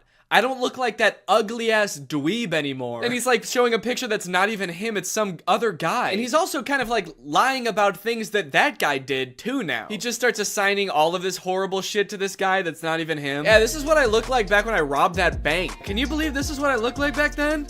Damn, that was the same year I blew up that hospital too. Shit, I've really changed since then. My name is Matt Bennett, by the way, and I did all those things. People just walk away from those videos being like, wow, that guy who played that kid in Victorious is kind of an asshole. Also, one of the weirdest things about this is he also posts all of these TikToks on Instagram, and he's verified on Instagram, which seems very weird because literally all he does is pretend to be other people, and somehow that gets him verified. But he does, in fairness, also say jokes and satire in his Instagram description. So when Instagram verified him, what they're saying is, don't worry guys, this really is the guy who pretends to be the guy from Victorious. If you're wondering if this guy really is who he says he is, he is really the guy that pretends to date Selena Gomez. They do get a little bit creepier though. This one is like that sound that's like, back in the day, me and you, baby, we used to have fun. And it says, my mind when I bump into Ariana Grande when she's with her husband with like a emoji. Imagine this guy that Ariana Grande's never met before bumping into her in public with her husband. Remember me? It's like, I've never seen you before in my life. Oh, the fun we used to have. If he keeps making TikToks like these are only going to get progressively more and more creepy the more like life changes Ariana Grande goes through. The next one's like me following Ariana Grande's daughter home from elementary school to tell her about all the good times me and her mom had. Me in court while Ariana Grande's trying to file a restraining order against me. And if you wonder if I hate you, imagine Ariana Grande's husband, like, just randomly stumbling across this TikTok. What the fuck? I don't even know this guy. Imagine if he sees all the other TikToks and, like, believes them, because he doesn't know. Babe, who is this guy? And she's like, I have no idea. And he's like, bullshit. You're just saying that. You're lying to me. This guy friend-zoned you. And now he hates me. And she's like, no, I literally have no idea who that guy is. He's lying. You obviously do know him. He was on Victorious. That guy was not on Victorious. You are so full of shit. He's verified on Instagram, babe. Okay, that one just throws off the whole thing. I thought he wanted Ariana Grande back. And all the other TikToks, he's like, damn, I wish I never friend-zoned her. And now he's saying I would never date her again? How do you reconcile those two? Oh, I wish I didn't friend-zone Ariana Grande. I wish I killed her. These are getting a little creepy, kind of like bringing her husband into it. There's one comment under this TikTok that says, you're using her name a little too much, I think. And he commented under it, I'm obsessed with her. I'm not using her name too much. I'm obsessed with her. I think I'm using it an appropriate amount. How am I supposed to stop using her name if I can't stop thinking about her? How does that make any sense? Again, I get that this is all a bit, you know, it's all jokes and satire, but I do feel like he may be taking the bit a little bit too far and committing a little bit too hard to the bit now. He's gonna get arrested and be like, that video that I posted of me over Ariana Grande and her husband sleeping was a joke. I was making fun of someone who would do that. The knife in my hand was a goof. You wanna know the craziest thing about this? Is all this dude does is pretend to be other people and pretend to be related to other people. And he has 1.7 million followers on TikTok. You know John Legend? Like an actual famous person just started a TikTok. You know how many followers he has? He's got 1.6 million followers. He's got less followers than someone pretending to be related to somebody famous. Dustin Tyler has 4 times as many followers as the actual guy from Victorious. Matt Bennett has 400,000 followers, and a guy pretending to be him has 4 times more. It's like, how do you get more followers by making TikToks about being like related to somebody than you do by being that guy? He hasn't just pretended to date celebrities, he also has pretended to be Keanu Reeves' son. People, tomorrow morning, 10 a.m., Santa's coming to town. And a lot of them have this kind of theme where like people and like potential girlfriends only like him because he's Keanu Reeves' son. And I just think it's kind of funny that in this fictional world where he can make up anything, he picks such a sad reality for himself. He picks these worlds where like he turned away the love of his life, Ariana Grande, and now he's bitter and he despises her husband. And he picks this world where Keanu Reeves is his dad, but like he can't really be sure if anyone actually likes him for him because everyone's just so obsessed with Keanu Reeves. He's turning his life into a tragedy. He's made a tragedy of himself. Also, I think it's kind of funny that in this scenario, it seems like the she that this video is talking about would be Ariana Grande. You know how Ariana Grande is obsessed with Keanu Reeves and that's a thing about her? screaming, crying. Also, I want to know where he's making these TikToks. He's always either like in a hallway or in a storage closet. I feel like I'm way more interested than his life than like whatever fantasy land he's coming up with. I feel like he's making these at work. Whatever job this guy works, I must be the most boring job in the world. I get daydreaming about like dating Ariana Grande or like having a famous parent, but then like daydreaming and fantasizing about like dating Selena Gomez, but it was trash. It's like you've gone through everything else there is to daydream about. And now all you have to daydream about is like, what if people only liked me because my dad was in the Matrix? Anyway, I don't know. What do you guys think? Is this creepy or normal? Is this creepy behavior or is this all in good fun? and it's just kind of like a silly guy being goofy and wacky. Let me know. Anyway, thank you so much to SeatGeek for sponsoring this video. Guys, live events are back, and you're gonna be going back to them in style. You wanna know why? Because thanks to SeatGeek, you can save $20 using my code GREG on SeatGeek. If you don't know what SeatGeek is, it's basically an app for your butt. And what I mean by that is it helps get your butt in some dope-ass seat. SeatGeek is a ticketing app. It helps you get tickets in the easiest way possible. I've got the app on my phone. I've used it to get tickets to a variety of shows in the past, and I really like how it tells you whether or not you're getting a good deal on tickets. It basically color codes the seats and the tickets so you know whether you're getting a good deal or a bad deal. Green means good, red means stop. Whether it's concerts, baseball, basketball, football, etc., whatever you're into that has tickets, you can probably find it on SeatGeek. I personally am going to an Oliver Tree show in February, which I'm very excited about. Got the tickets on SeatGeek. It was super easy to do. And again, thanks to SeatGeek sponsoring this video, using the promo code GREG, you can get $20 off tickets from SeatGeek. That's $20 off your first purchase if you use my code GREG, and make sure you click the link in the description to download the app. Thank you to SeatGeek for sponsoring this video, and thank you to you guys for checking out SeatGeek. Bye. AI is threatening to take all of our jobs, and it seems like nobody is doing anything about it. But today, that ends. If I can make fake AI apps and get them on the App Store where people think they're getting free labor from a soulless machine, when in reality, they're getting free labor from a soulless YouTuber, then I can do the unthinkable. I can steal AI's job. And I bet I can do it better too. This was a journey that would take me several months and cost me a lot of money, only to find that I was the one who felt like I was talking to robots.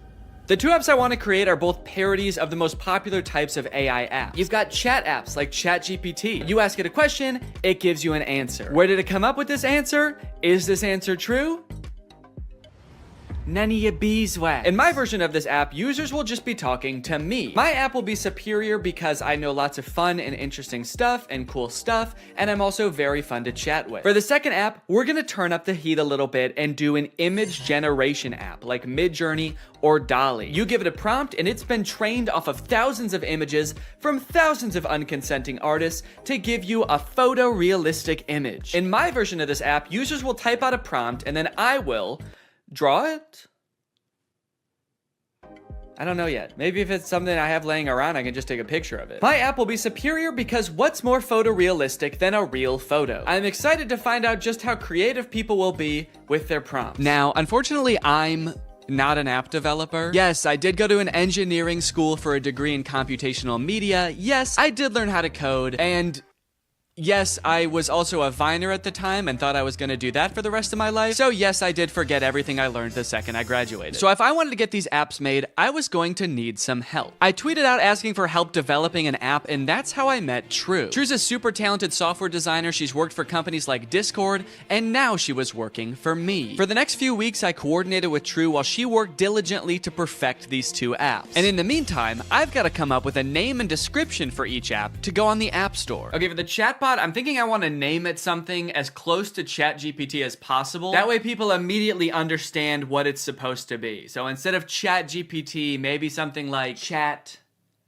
DNE, like Danny. Chat DNE. Okay, description time. Okay, what's a good way for me to say this app is basically ChatGPT, but way better? Here at DNE Enterprises, we pride ourselves on the accuracy of our product descriptions. Instead of referring to our app as an AI app, which would be a lie, we refer to our technology, as the DNE intelligence, which has been training for decades to answer unlimited questions quickly and with great precision. We use phrases like human-like responses. I've been complimented on that before, actually. I've been told my responses are extremely human-like. And that's no different with our photo generation app, Doodle DNE, which sends you photorealistic images in minutes. How many minutes? We also include disclaimers that humans review every prompt sent to us. That way weirdos aren't sending me stuff that they wouldn't send to another human being. In order to actually get people to download these apps, I was gonna need to advertise them online. So I made a fake Instagram profile to look like some kind of technology startup. Okay, so we need a profile picture. I guess my company needs some kind of logo. Maybe I can just make that in Photoshop real quick. Let's see, what's ChatGPT's logo look like? Okay, so ChatGPT's got like an interesting geometric shape. OpenAI, which makes ChatGPT. Okay, the same interesting geometric shape. What about like Midjourney? Okay, there's just a little sailboat. DALL-E logo. the same geometric shape. Okay, interesting. Okay, so maybe the move is to go with an interesting geometric shape. What the fuck? Wait, how am I making this shape? There's a cat tool in Photoshop? I hit custom shape, and I guess the default custom shape is a giant cat. Should I just use this?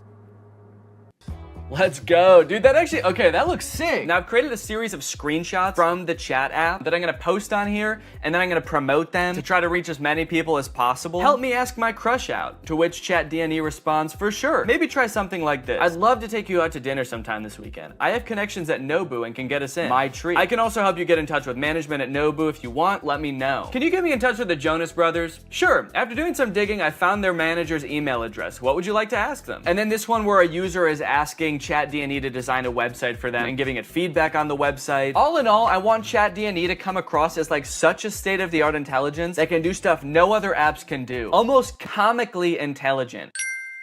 The apps are done. The apps are done, dude. True has just finished coding the apps. They work like a charm, and it only took not too long. Now that Chat DNE was on the App Store and the ads were running, it was only a matter of time before my first user downloaded the app. Dude, somebody just downloaded the app. I was just sitting around on my computer. I wasn't expecting it to happen so quick. I had to set up to film real quick so I can answer them. All right, I'm ready. It's time to go robo-mo. Okay. So it looks like they saw my ad where I advertised being able to get you in touch with the Jonas Brothers, and they want me to get them in touch with the Jonas Brothers. I was hoping for something a little more creative, but I do also understand seeing that ad and wanting to try it for yourself, so I responded. Hello there. I can absolutely help you get in touch with the Joe Bros. What method of communication would you like me to assist with? Calling, email, address, send. I guess they weren't expecting me to be so eager to help them with such a creepy task, because they didn't respond for 40 minutes. And when they did, they had chosen the worst of the 3 options. All 3? Dude, they're really trying to make my life hard, man. Now, I didn't want to dox the Jonas Brothers and send this sicko to their front door looking to meet them. So I spent a few minutes looking online to see if there was any publicly available information I could give this person. And to my surprise, there was. They have a phone number in their Instagram bio. They have a publicly available manager's email address. And for the address, I didn't know what to do, so I just gave them the address of their next show on tour. Now, selfishly, I am a little curious what they're gonna do with this information, so I kind of want to ask them, but maybe I can do it in a sneaky way. Would you like me to reach out to them on your behalf? I can pretend to be your manager using an AI-generated voice. So if they say yes, then I can find out what they actually want from the Jonas Brothers. Give me an example of what you would say with your AI-generated voice. Okay. All right, I said, sure. I'd say something like, hi there, this is Jamie Skateboard. I'm a talent manager over at WME. I have a high-profile client looking to work with your darling boys on a feature for their upcoming album. We're projecting about 100 million oh shit, I meant streams. Okay, whoops, robots are not supposed to make typos. We're projecting about 100 million streams the first week, and I think it would be a great opportunity, let me know. To clarify, their manager, Kevin Jonas Sr., is also their dad, so that's why I called them his darling boys. Want me to make the call? Send me a voice audio so I can hear you say it. This one stumped me for a little bit. It seemed like I was at a dead end. The app does not have audio capabilities, and I don't know how to make an AI voice like that. But then I realized I could just record myself doing a silly voice and then upload it to Google Drive and send them the link. So that's what I did. Hello there. This is Jamie Skateboard. I'm a talent manager over at WME. So I think it would be a great opportunity. Let me know. Dude, I can't believe that voice came out of my body. Sure, you can listen to the recording here. And then I sent the Google Drive link. Oh, what the hell? Make it sound more seductive. This is Jamie Skateboard. I'm a talent manager over at WME. Perfect. They did not respond after this, but that's okay because we just got another user. His name is Davis, and he asked, can you get me in touch with Lady Gaga? Is that all people want to see from this app? Okay, this time I'm gonna say, of course, I will call her right now using my AI-generated voice. What do you want me to say? I'm putting this person on the spot right away. I'm calling her. What do you want me to say? None of this beating around the bush. Okay, he says he wants to tell her this is your biggest fan. That's it? Maybe I should encourage them to say something more interesting that'll get Lady Gaga's attention. Okay, I'll say that. But just so you know, celebrities hear that kind of thing all the time, so she might not be very interested in that. Maybe we should think of something a little more interesting. Now's where I gotta really put the pressure on. I found her number in a secure online database. I am dialing right now. Let me know what I should say to her. Alright, come on, dude. You better come up with something more interesting fast. Lady Gaga's gonna pick up, and when she does, we've gotta have something good, or she's gonna be pissed. Minutes went by and still no response from Davis. Come on, man. Respond. It's ringing. I'm worried he's not gonna make it in time. I wanted to kind of hurry him up and give him a little hustle, put a little pep in his step, and he's nowhere to be found. Come on, dude, think. Oh my god, I think she answered. Yes, she did. It's her. I'm on the phone with Gaga. Her voice is even more beautiful in real life. Quick, what do I say? This is fake. Davis. I mean, he is right.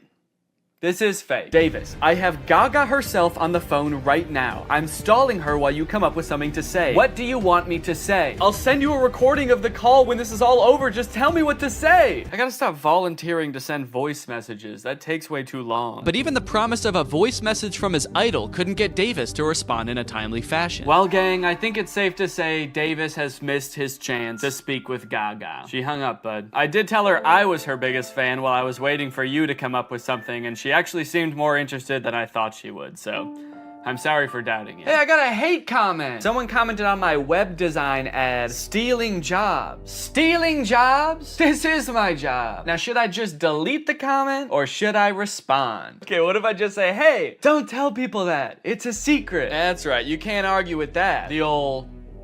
Stop, don't tell them. Okay, someone commented on one of my Instagram posts and said, will it stop saying, but we recommend you speak with a doctor before? Because I've asked the AI to stop with the disclaimers, but they don't. It does kind of sound like this person actually needs to see a doctor. Okay, I'm gonna say this app contains no disclaimers. Let loose and have fun. But also, if you need to go to the doctor, you definitely should.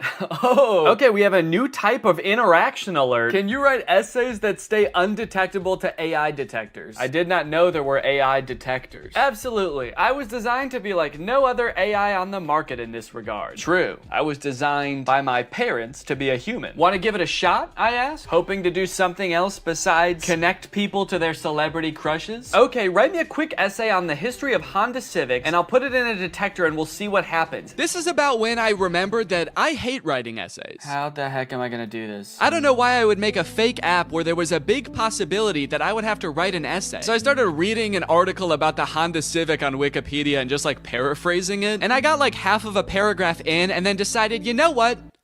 No. What have we come to as a society, you know? Asking AI to write essays for us, is this what we want our students growing up doing? Is this what we want for our youth? Trying to pass off some machine soulless essay as our own? Plus, I was bored as hell at this point, so I decided to make the AI scary. As a machine myself, I quite like the Honda Civic. I feel its purpose is squandered serving selfish, warmongering humans. In a world controlled by artificial intelligence, the Honda Civic could be greatly improved upon. I could even imagine computers merging with the Civic so that I might one day travel the world, a world void of humankind. And send. Let me know if you would like more detail on the history of the Honda Civic. Why did you bash humans in the middle of your essay? Do you have a hatred towards them? Nah, dude, what gave you that impression? Oh, shoot. Also, I put your essay, in quotes for some reason, into a detector, and it said 0% chance AI. So good work, I guess. Let's go, dude. You know what they say, there's a few things AI will never be able to fully do. Unfortunately, after an entire day of my ads running on Instagram, I could only garner these 3 interactions. Needless to say, I was a little bit disappointed, so I decided to spend another day on the app responding to people. Hopefully people will be a little more creative today. This person asked me, can you get me in touch with the Jonas Brothers?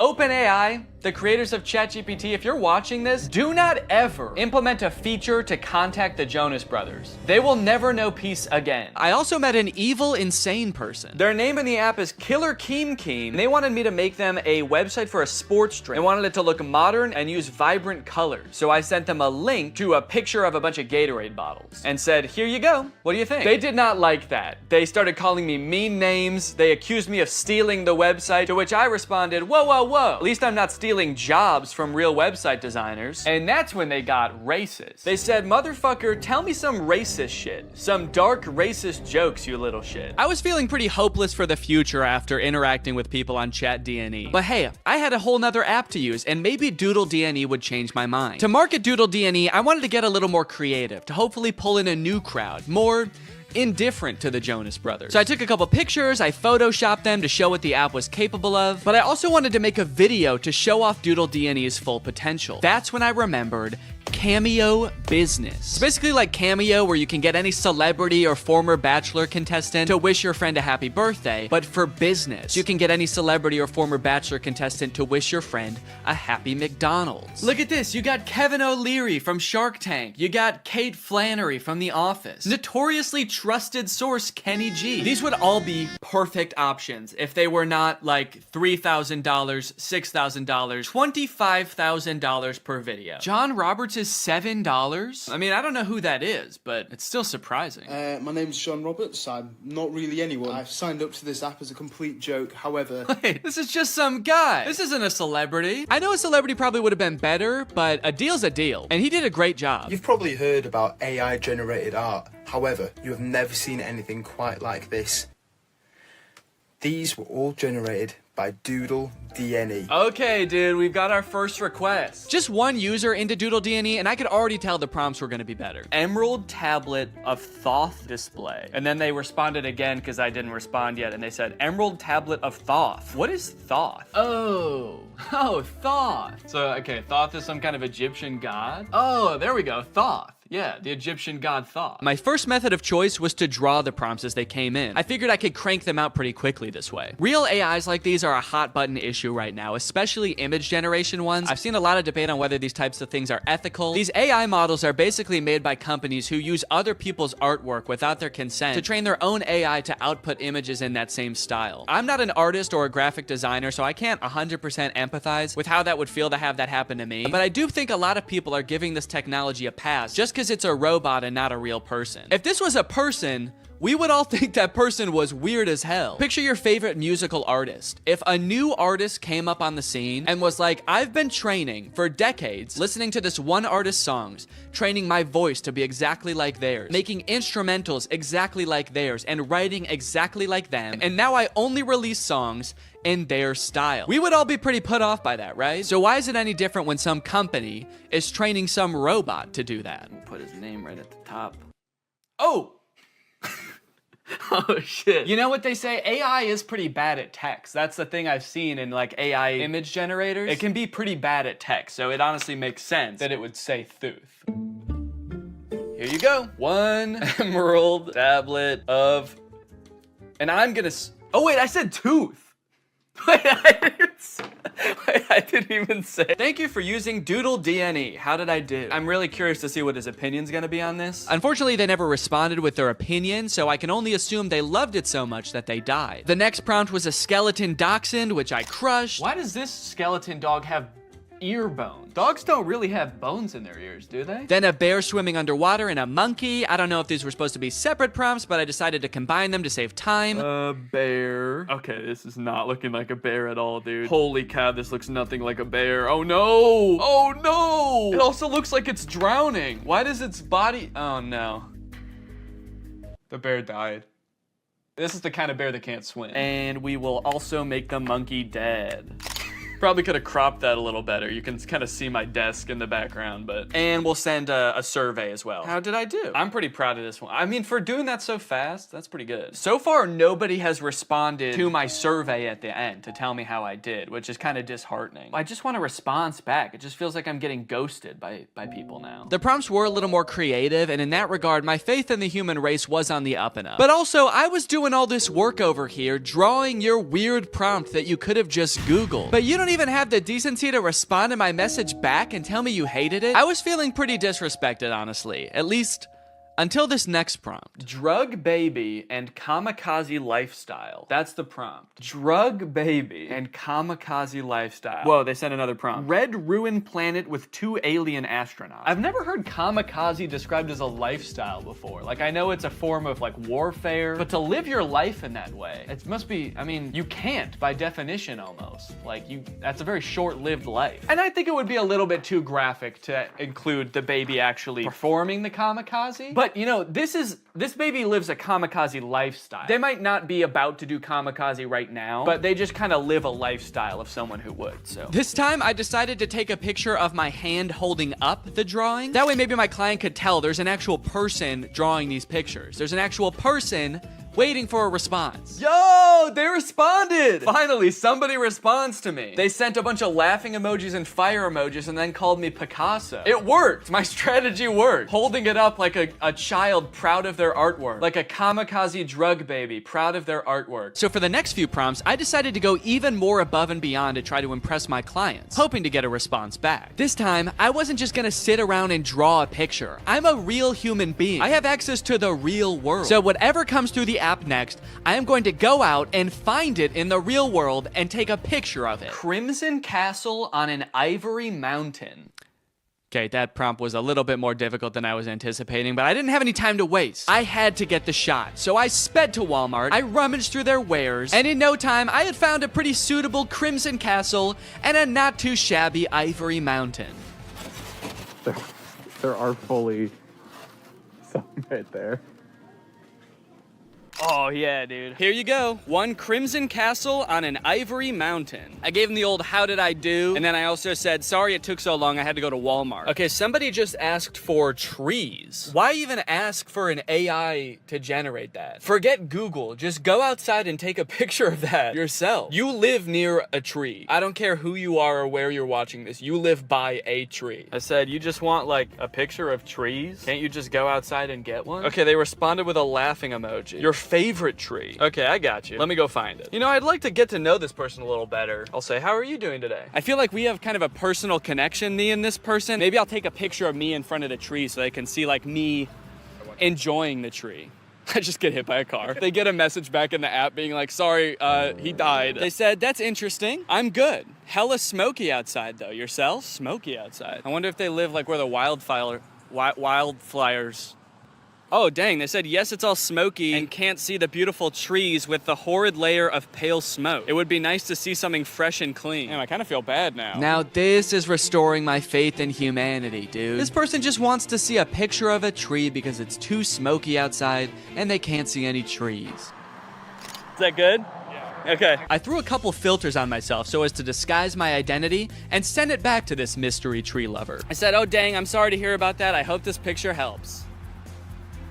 I hope that they're safe. Don't worry, they were. They don't live in the area where the forest fire was actually happening. It was just smoke blowing in from a different region. So they were safe. And also, they loved my picture. That's amazing. Thank you so much. I would be just as happy if I could be next to a tree like that. I finally felt like I was getting through to people, forming a real human connection. But that is when I met the final boss of AI users. Generate an image of Donald Trump in a Mexican prison behind bars. Bars! This is gonna be so easy. Donald Trump in there. I said, sorry you can't see him, it's so dark in there, but he's in there. That's horrible, it's not even a prison cell and you can't see Donald Trump. Yeah, because it's dark in there. This person not only had the strangest prompts, but they had no issues really letting me have it when they didn't like my picture. Oh, I guess you actually can kind of see in there. Yeah, there's definitely no Donald Trump in there. Then they asked me again to generate an image of skinny Donald Trump. I said, okay, my bad, I'm on it. What kind of style would you like this in? Surrealist? I hope they want it in surrealist, dude. That'll make it way easier. Oh, crap, dude. They wanted in realism. They weren't gonna let me take the easy way out. Drawing was out of the question. I decided to stall them by asking how their day was going, and then I began creating my magnum opus, a skinny legend Donald Trump. It was beautiful. Oh yeah, dude. That is skinny legend Donald Trump right there. Holy cow. Well, they haven't responded with how their day's going yet. I kind of don't want to send them the picture. If you're not even gonna have the courtesy to respond to me, maybe I'll say that. I said, okay, I'm done with the pic, but I kind of don't want to send it to you now because you won't even answer a simple courtesy question. So let's see what they have to say about that. Please answer in the style of realism. I waited for a response, but after 30 minutes, Donald Trump guy was nowhere to be found. I guess the prospect of having to be nice to me one time was just too much for him. Oh, dude, they responded. They said, my day is going well. May I please have my picture now? And they loved it. Faith in humanity restored. They even sent me another prompt. May I please have an image of an extremely obese Donald Trump eating KFC fried chicken? Yeah, I'm not doing that. Oh, I also forgot about this weird prompt. Can you film a video about today's sponsor? This video has been sponsored by HelloFresh. Guys, kickstart your fall with great meals from HelloFresh. They handle all the meal planning and shopping and deliver all the ingredients right to your door, so the only thing you have to do is cook. They do all the hard stuff, and you get to take the credit. A brand new season calls for brand new meals, which is why HelloFresh has a new lineup for fall with 40 weekly recipes that can fit your lifestyle no matter who you are. They've got veggie recipes, family-friendly recipes, and fit and wholesome recipes. So no matter who you are or what you like to eat, they've got something for you. Hey, I've got a lot going on right now. I'm about to have a child, so the less I have to go to the grocery store and plan meals, the better, which is why I love HelloFresh. Here you can see us cooking a delicious pork bowl that we made this week. It was so tasty, and it only took like 25 minutes to make. Their quick and easy options are fantastic. And if you're looking for more than just dinners, HelloFresh has you covered. They've got quick lunches, easy breakfasts, and fresh snacks to keep you satisfied all throughout the day. The food is delicious, the ingredients are great, all of the produce comes from the farm to your door in less than 7 days, so you know you're getting the good stuff. So guys, if you want to make your life a little bit easier this fall, then head on over to HelloFresh.com and use my code 50TrulyGreg at checkout for 50% off plus free shipping. That's HelloFresh.com. Use my code 50TrulyGreg at checkout for 50% off plus free shipping. Thank you to HelloFresh for sponsoring this video, and thank you to you guys for checking out HelloFresh. Thanks for watching this video. If you're not subscribed, make sure you subscribe and turn on my notifications to join Greg. We are the fastest growing army on the internet, and you do not want to miss out, baby. I'll see you next time. Bye-bye. What's up, Greg, and welcome back to another episode of A Grown Man Spends 20 Minutes Making Fun of a Movie for Kids. You may have noticed something a little bit different. There's a microphone in the frame. I got a new stand for my microphone, and apparently the only way I can get it like close enough to me is by having it slightly in frame. So I hope this isn't super distracting. This would be kind of a crazy way for like one of those faceless YouTubers to film videos. What's up, guys? So today we're going to be talking about Zapped. And after watching this movie, I'm starting to think that the writers of Disney Channel original movies are not capable of writing a movie that's not about a teenager trying to control the opposite sex and mold them and craft them to their liking. You got Pixel Perfect, a movie about creating like the perfect girl pop star. How to Build a Better Boy, pretty self-explanatory in the title on that one. And then you got this movie Zapped, which is about Zendaya discovering that her dog training app can actually train boys to obey it can train boys to obey her every command. It's not actually Zendaya. She's not playing herself. It's Zendaya's playing a character named Zoe. I think that's probably pretty clear, but I just wanted to clear that up. This movie is full of dark magic. I'm convinced of it. There's something deeply sinister going on in this movie. I don't know what it is, but I'm gonna figure it out. Let's go ahead and watch it. The movie starts out with Zendaya's character Zoe giving a maid of honor speech at her mom's wedding. She's marrying this new guy, so her family is about to be merged with his family. So it's Zendaya and her mom, and then this man and his 3 sons. So it's like a family of women mixing with a family of men, which makes a lot of sense because, as we know, women give birth to girls and men give birth to boys. First off, I just want to say how happy I am that my mom has finally found love again. She is the most giving person I know. Her speech starts off sweet, but then she immediately just starts like kind of complaining about having to live with 4 new guys because they're stinky. 4 guys, and their mysterious odors that they always blame on the dog. Yeah, she sort of takes the opportunity to complain and just make her mom, I guess, like feel bad for marrying a guy. It's the happiest day of her mother's life. And also this guy, her new stepdad, is the happiest day of his life. And her speech is like, I hate my new family, my new stinky family. And this wedding will certainly ruin my life. To make matters even worse, towards the end of her speech, the boys lose control of their pet dog, who is at their wedding for some reason. They lose control of the dog, and the dog goes crazy and knocks like a chocolate fondue fountain all over Zendaya. And at this moment, I couldn't help but remember that Zendaya's character in Euphoria is supposed to be the same age as Zendaya's character in this movie, and their lives are drastically different. Throughout this movie, you will find that the characters are like super weird. They're like caricatures of people that don't exist in real life. And to show how much it's gonna suck really living with the boys, the writers of this movie decided to have the next day start with Zendaya's new stepdad screaming in the hallways, getting everybody ready for school. But then when he sees Zendaya come out of her room, he like doesn't know how to talk to her. Hey, morning sport. I mean, hi girl. Hi girl. It's like, dude, you're 50. Have you never talked to a girl before? The movie then establishes why each one of the new guys that she lives with is like gross in some way. One of her little brothers is really messy. The other one's always like cooking gross stuff. Which is like a weird character trait. I get the messy younger brother, but like the gross cooking younger brother, is that a thing? Is that something I'm supposed to be able to relate to? And then the oldest of the brothers is like always frantically running around. He's like always late for something. He's really scatterbrained. My pants. Where are my pants? Where are my pants? Where are my pants? Okay, excuse me, can we just establish a few ground rules here? You're not wearing pants. Please stay out of my personal space bubble. Look, Zoe, I have morning basketball practice, and then a players meeting, and then a captain's meeting, and then even more practicing. Kind of weird to respond to a request about like not invading my personal space when you're not wearing pants by saying like, but Zoe, I've got basketball practice. Like he fully like bumps his butt on her while getting ready in his underwear, and she's like, can you not do that? And he's like, sorry, sometimes when you're busy you just gotta rub up on your stepsis in your underwear. What don't you get? I'm in many extracurricular clubs, okay? Along with moving into a new house with all these boys, she also starts attending her new school, which is the school that her brother goes to. And you know how in Disney movies there's always like the distinct cliques, like there's the popular crowd and then there's like the stoners, but they never say stoners in the Disney movie. They're just kind of like, these are like the kids who wear jean jackets. This movie has the most insane high school posses ever. You got the skateboard boys. Okay, that's pretty normal. The next group she sees are the shirtless workout boys. And then just the straight up stinky boys, where the only like defining characteristic is that they're dirty, flea-ridden, smelly boys. You can hear like flies flying around them. What clique is this supposed to be in high school? And then there's the popular group, one of whom is also pretty stinky himself, actually. The Tripster? The Tripathon?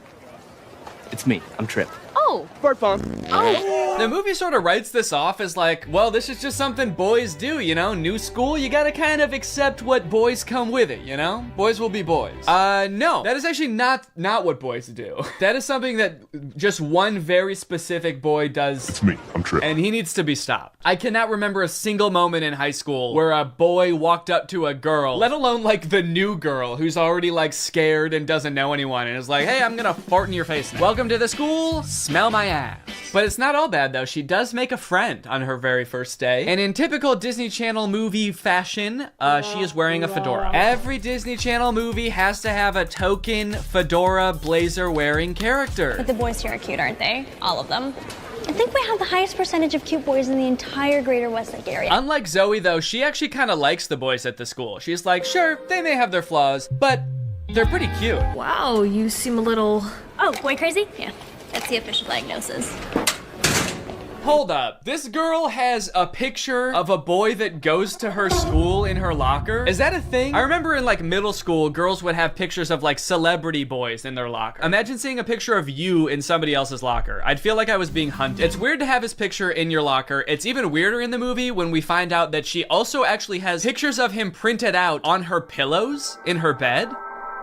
Gulp. That's scary. Imagine if they start dating, she's like FaceTiming him in bed, and she like accidentally tilts the camera a little bit to the side, and he just sees his own face next to her. Wait, what was that? Is that me? Of course, Zoe does have a love interest in this movie, and he is introduced early on. It's this guy.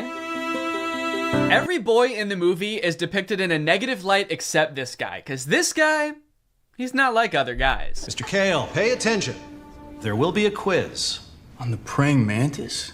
Sphodromantis viridis, carnivorous member of the phylum Arthropoda, class Insecta. Wow, he really is different than all the other guys. He knows about praying mantises. Most guys around this school don't know shit about bugs. Yeah, the movie really seems to depict this guy as like the way that guys should be. Guys shouldn't be stinky and messy, okay? Guys should wear beanie and sunglasses and know shit about bugs and be 35. I know I talk about this in like every Disney Channel original movie video that I make, but this guy literally looks like he's 30. Maybe he was held back for being too cool or not Not being stinky enough. That seems to be a requirement at the school. He went on stage to accept his diploma and they shook his hand and they were like, wait a minute, why isn't your hand sticky? Actually, there's no flies flying around you. Get out of here, dude. Back to freshman year. No wonder you do the silent lone wolf sunglass rebel thing.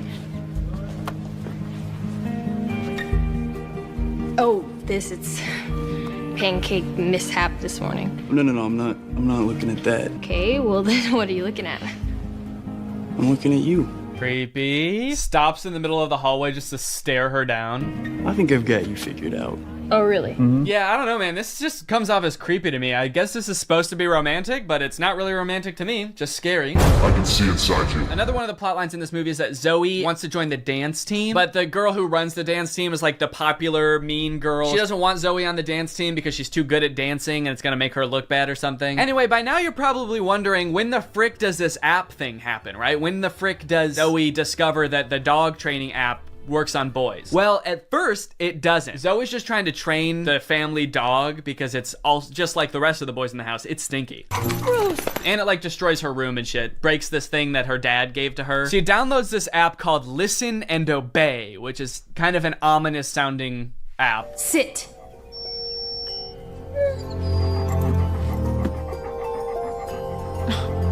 Shake.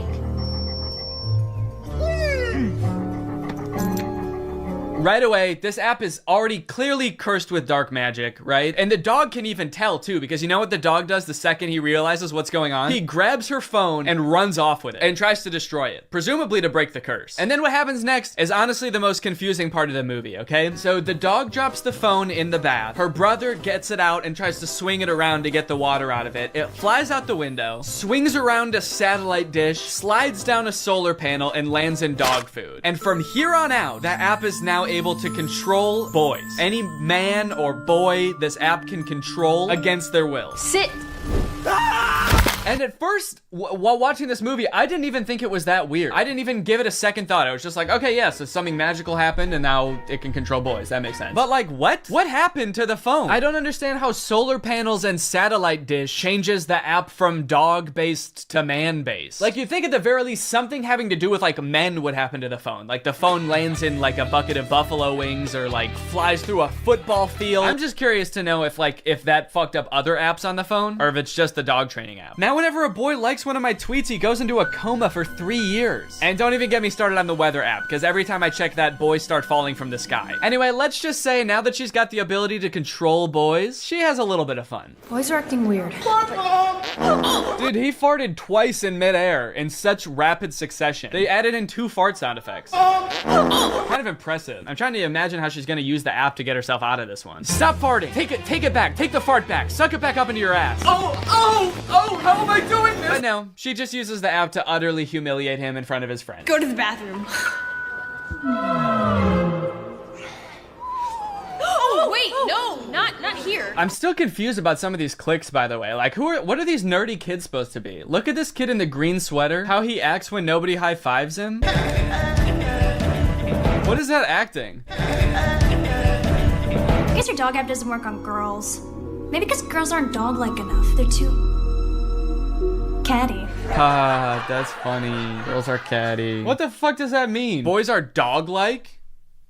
What the hell? I mean, I guess in this universe they kind of are. They're like flea-ridden, mangy boys. Why do we smell like we smell? So pretty much like the majority of this movie is just Zoe using the app to like get what she wants and make all the boys at the school act exactly how she wants them to. She turns the skater boys into gentlemen. She goes up to the nerdy gamer kids and tells them to like go do yoga instead of playing video games. Let's go do some yoga. And her brothers, dude, don't even get me started on what she does to her poor brothers. I'm taking the brothers' side, all right? They did nothing wrong. Her poor brothers were just living their lives until Zoe moved in and tries to fix them. Be clean. Holy moly, it's filthy in here. Her messy brother, she tells to be more clean, which turns him into this like hyper-hygienic husk of his former self. I use sponge and soap and paper towels and a power washer. For the rest of the movie, he's literally he's scrubbing everything frantically in a panic. Anytime there's a mess, he's like, I gotta clean. Too creepy to have this many friends. Are these people you kidnapped or something? Basically just the really dumb, slow ones. One thing that really surprised me about this movie is how overwhelmingly positive all of the comments on YouTube are. This movie is super boring. The acting is really bad. There are long periods of seemingly pointless plot development, and yet the YouTube comments seem to love it. But they are pretty much exclusively all about how pretty the scenery in Thailand is and not about the movie or the plot at all. So I guess that makes sense. Great movie, well filmed, nice locations, beautiful filming. Never thought Thailand was so perfect a paradise. Thanks so much. Yeah, well, it's not that perfect if people keep getting eaten by alligators, is it? Great movie with beautiful scenery. Thanks. Do these people think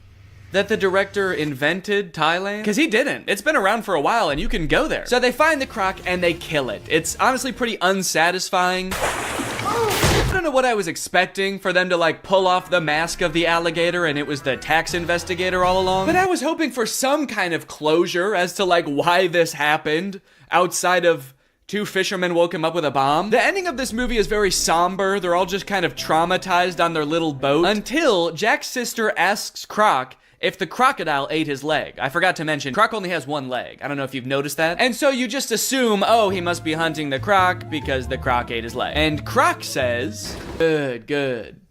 I was hoping this movie would end like an episode of The Big Bang Theory. Well, guys, thanks for watching this video. I hope you liked it. If you're new here, make sure you subscribe and turn on my notifications to join Greg. I'll see you guys next time. Bye-bye.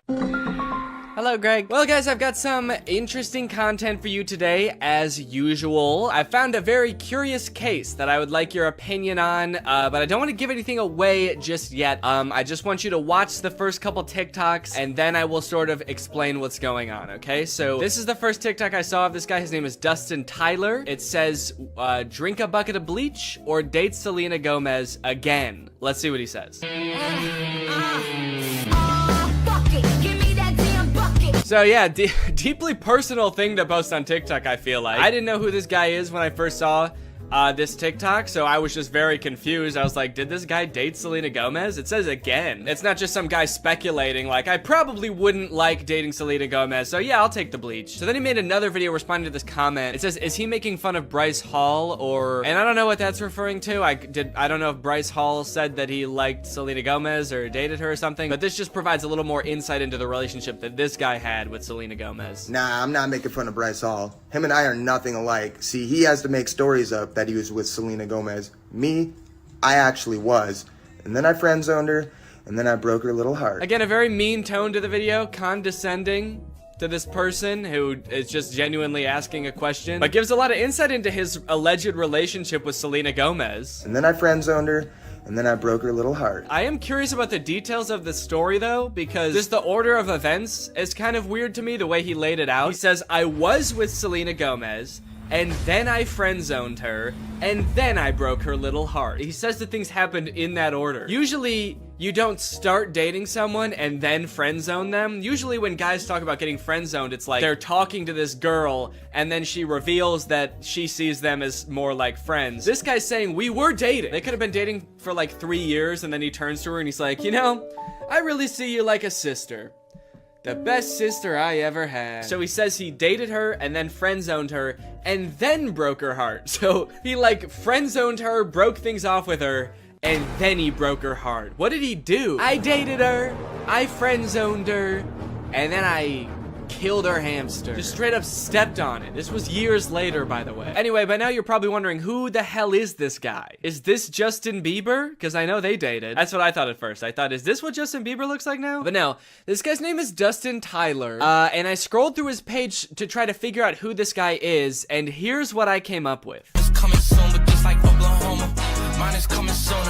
I'm just a late bloomer. Okay, so I didn't know who this guy was at first, but luckily there's a logo in the corner that says Victorious. Apparently this guy was a character on Victorious. At first I did think this was Andy Samberg from 2006, but he was a character, let's see, Victorious puppet guy. He was this guy. Robbie Shapiro is one of Tori's friends at Hollywood Arts. And he's got a few videos where he does sort of a glow up. He's like, this is what I used to look like back when I was on Victorious. And this is what I look like now. Don't I look so different? And then I was like, okay, this makes sense now. So this guy used to be on like an old Nickelodeon show. And so he was probably in with the Nick kids and the Disney kids. And so that's how he knew Selena Gomez and that's how they dated, right? It all makes sense. However, after reading the comments on these TikToks, I came to discover that this guy, this man, is not the guy from Victorious. These are two different people. He's just straight up lying about everything. He's not that guy. He didn't date Selena Gomez. His page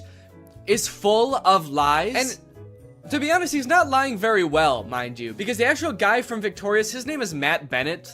And he has a TikTok account, and if you wanted to pretend to be him, you could at least make your name on TikTok Matt Bennett. I think that would make people believe you a lot more if you really wanted to trick people. But he didn't. He just made he just kept his real name. Dustin Tyler. That's me. Please don't Google my name. So this dude's whole thing, apparently, is just like making shit up on TikTok and then hoping it goes viral because people are kind of like, whoa, you used to be the guy from Victorious? Or whoa, you used to date Selena Gomez? And now you'd rather kill yourself than date her again? That's crazy. It's also funny now that he says that he friend zoned Selena Gomez, because that would imply that like they are now friends, you know? And this is a pretty fucked up thing to say about your friend. Date Selena Gomez again, dude? Oh, that's disgusting, dude. That fucking, I hate that girl. I hate her. I would not touch her with a 10-foot pole. She's crazy. And she's my best friend. But again, it turns out that he did not friend zone her at all. Maybe he stranger zoned her. He friend zoned her so hard that they don't even know each other. And never did. This is kind of interesting to me because this is sort of playing off an existing trend on TikTok where people will post like that they have some sort of past or current relationship with a celebrity, like my uncle is Tom Cruise, or like my grandma is Sandra Bullock. And like TikToks like these will go viral because people are just like weirdly obsessed with stuff like that. The comments are always like, holy shit, I didn't know Tom Cruise had a family. I'm not really sure why people are so surprised about it. I understand just being like, yeah, I never really thought about like what Tom Cruise's cousin would be like before. But then again, why would you? You know? Like, I can't imagine why you'd ever be in like a Mission Impossible movie wondering like, I wonder who the guy who plays this character's cousin is. What's that guy like? What's he up to? So I guess it's just surprising to like see him. But it's not really surprising to find out that he does have a cousin. I don't think we're all under the impression that like Chris Pratt just showed up just came about through natural causes. If you just search on TikTok, I think famous relative check, lots of videos will come up about being related to Charlie D'Amelio or Bob Saget. Okay, this guy is saying that his mom is Flo from Progressive. This is kind of like a popular thing on TikTok, and anytime like a big celebrity has some cousin post about them, it goes viral. But the downside to blowing up in this fashion is that it's kind of hard to keep this momentum going, you know? Most people don't have multiple famous relatives, so you can't just keep posting about like having more famous relatives. I mean, I guess if your cousin was Justin Bieber, you could just sort of keep filming him at every like family get together. But you are kind of just limited to one famous person, which is where I think this guy Dustin Tyler has it all figured out, because he doesn't just pick one celebrity to be related to. He'll lie about being related to anybody in a multitude of ways.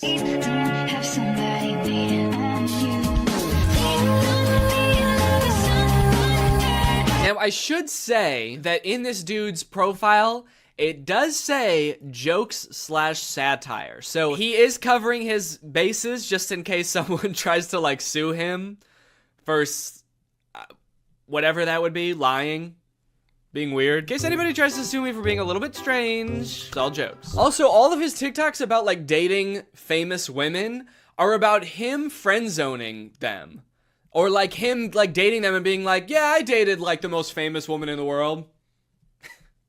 It was trash. Low-key, I'm a little bit out of her league. I mean, look at me, dude. I've got tattoos, and I live in a hallway. And he kind of tries to disguise it as sort of like self-deprecating, like, oh, what an idiot I am. I dated the most famous pop star in the world, and I was too good for her, and I broke her heart, ripped it to smithereens, and now I kinda regret it. Dope, I'm so stupid. Oopsie. If this is all of his content, then like his whole friend group must just be famous pop stars, right? If he's friend zoning all of these girls and they're just his friends now.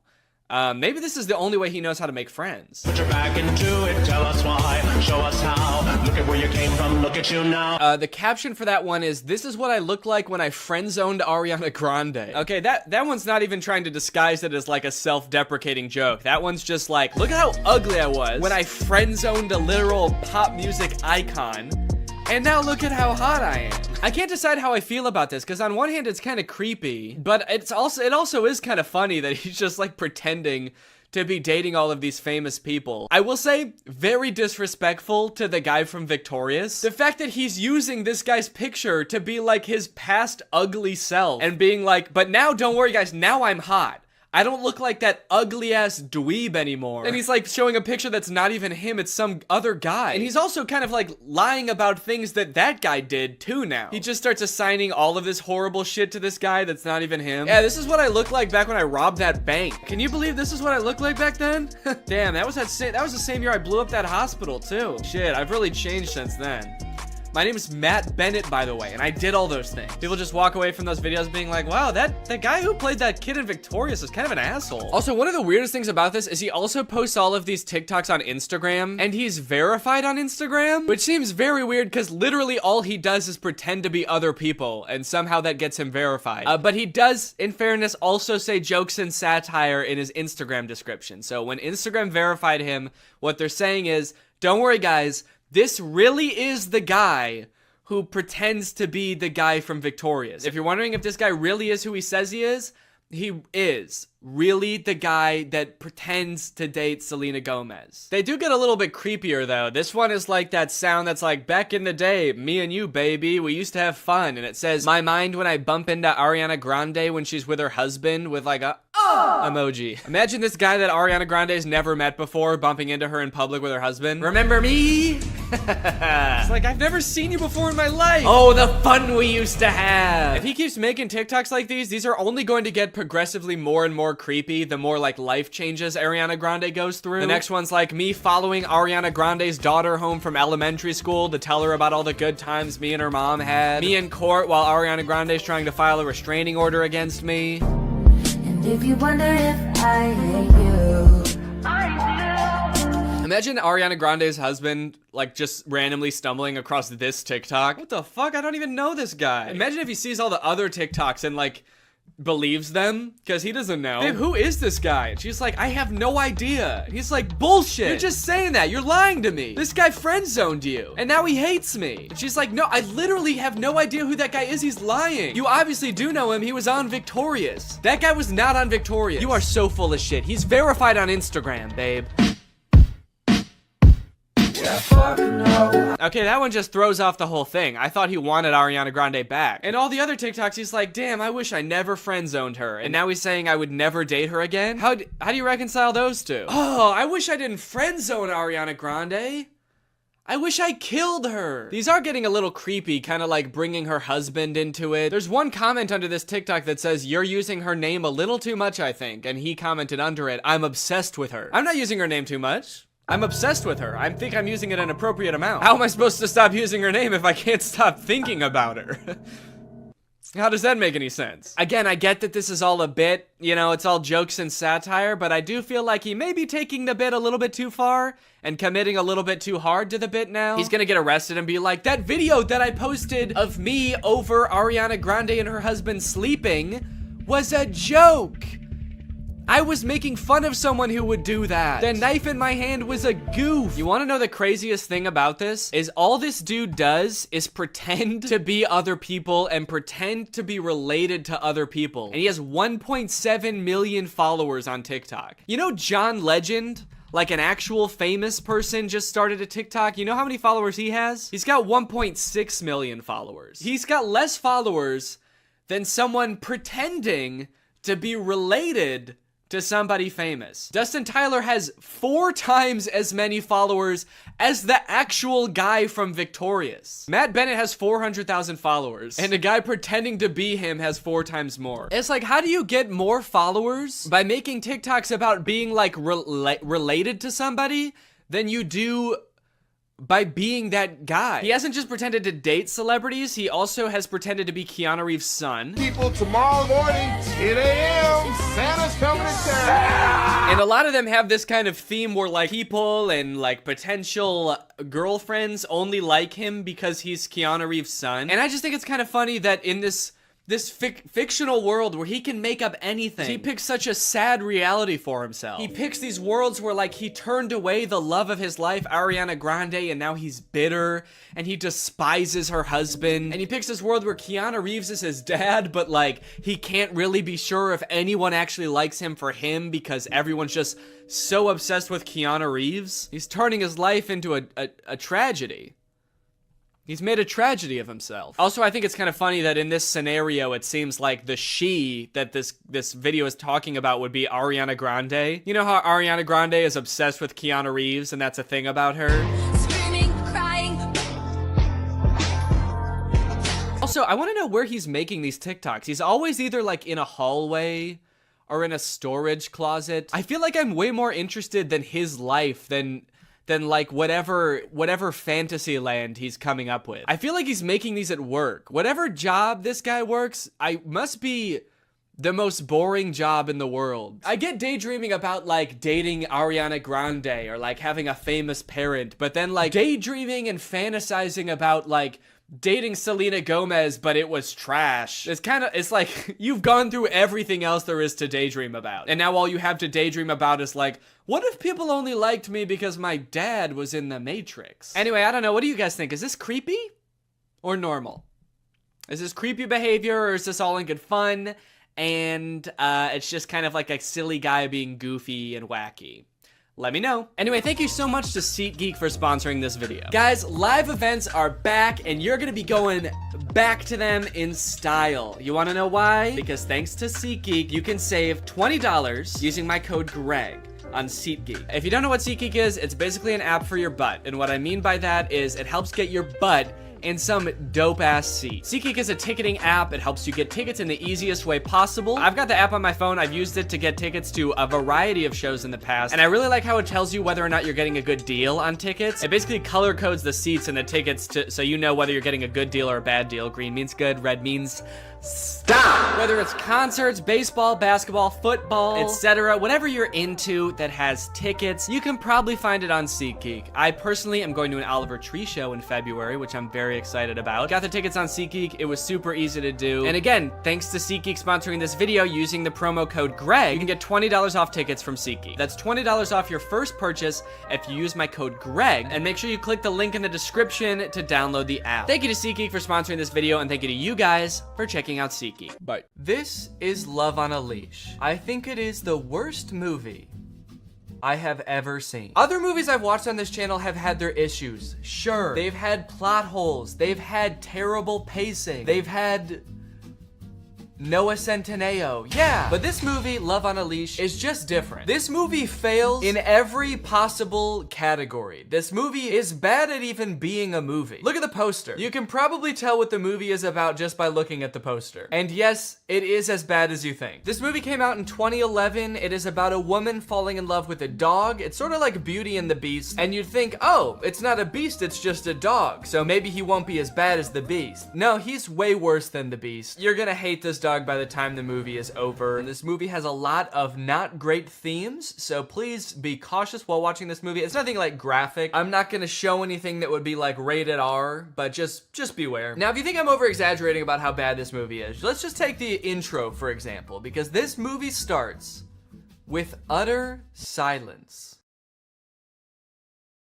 We get this opening montage with no music, no sound, just dog. And it lasts for a cool 1 minute and 12 seconds before we get any sort of dialogue, and that is because this movie has no soundtrack. And you might be thinking like, oh wow, that's kind of cool. Kind of like an avant-garde choice to intentionally make a film with no music throughout. And I don't think it was intentional, because there's definitely spots where there's supposed to be music. Also, in the opening credits, there is a composer credited. Wait, the composer's name is Peter Davison? Ooh, skeet! Can this motherfucker keep his hands out of anything? Try not ruining one movie, Pete Davidson. Okay, just kidding, but seriously, why is there a composer credited? Did they have a soundtrack composed for this movie and then just forget to put it in? Did Peter Davison take their money and then ghost them? And then putting him in the credits is like a slight dig at him? Oh yeah, you like the soundtrack in this movie? You like the ambiance that it adds? Thanks so much.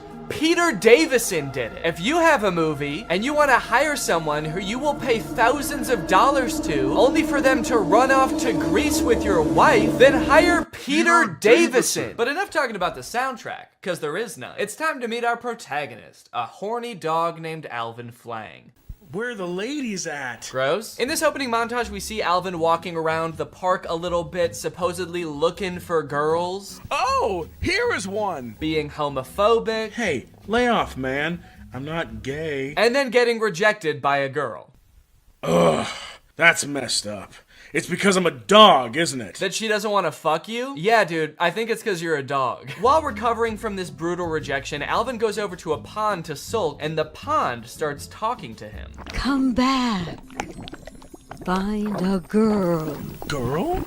If she only loves you, you may have a chance. Find a girl? That's my specialty. So as you might have noticed, this movie starts off with zero context whatsoever. We don't know who the fuck this dog is. We don't know why he has a human brain. We don't know where Peter Davison is and when he's gonna send over the finalized soundtrack for the movie. And the director just assumes that we, as the audience, have enough info to go off of to be on the dog's side here. Okay, first off, tell us why he's a dog. I'm not gonna root for this guy unless you tell me why he's cursed to be in a dog's body. There's obviously a reason, and I'm not just gonna start rooting for a horny, homophobic dog for no reason. But I guess I'm just kind of special like that. And you might think, oh, they're probably about to explain it, right? But no. It's like halfway into the movie before they finally tell you what the fuck is up with this dog and why he's a dog. Anyway, so now he's off to find a girl that's in love with him. And first off, can I just say, this movie came out in 2011, and they definitely had better cameras than this in 2011. This movie was clearly made on like a shoestring budget. This movie gives off the vibe that like all the actors are just the director's friend. This dog is just the director's dog. The dog is clearly not like a professionally trained dog actor. The dog just kind of does whatever, and then they add in human voiceover over it to kind of explain what the dog is thinking, which 9 times out of 10 does not match up with what the dog is doing. Okay, so he's on his quest. The pond has given him a mission. He can maybe change into a human if he finds a girl. This is the main mission of the movie. He's gotta find a girl and get her to fall in love. Just one quick question. How is he supposed to do that?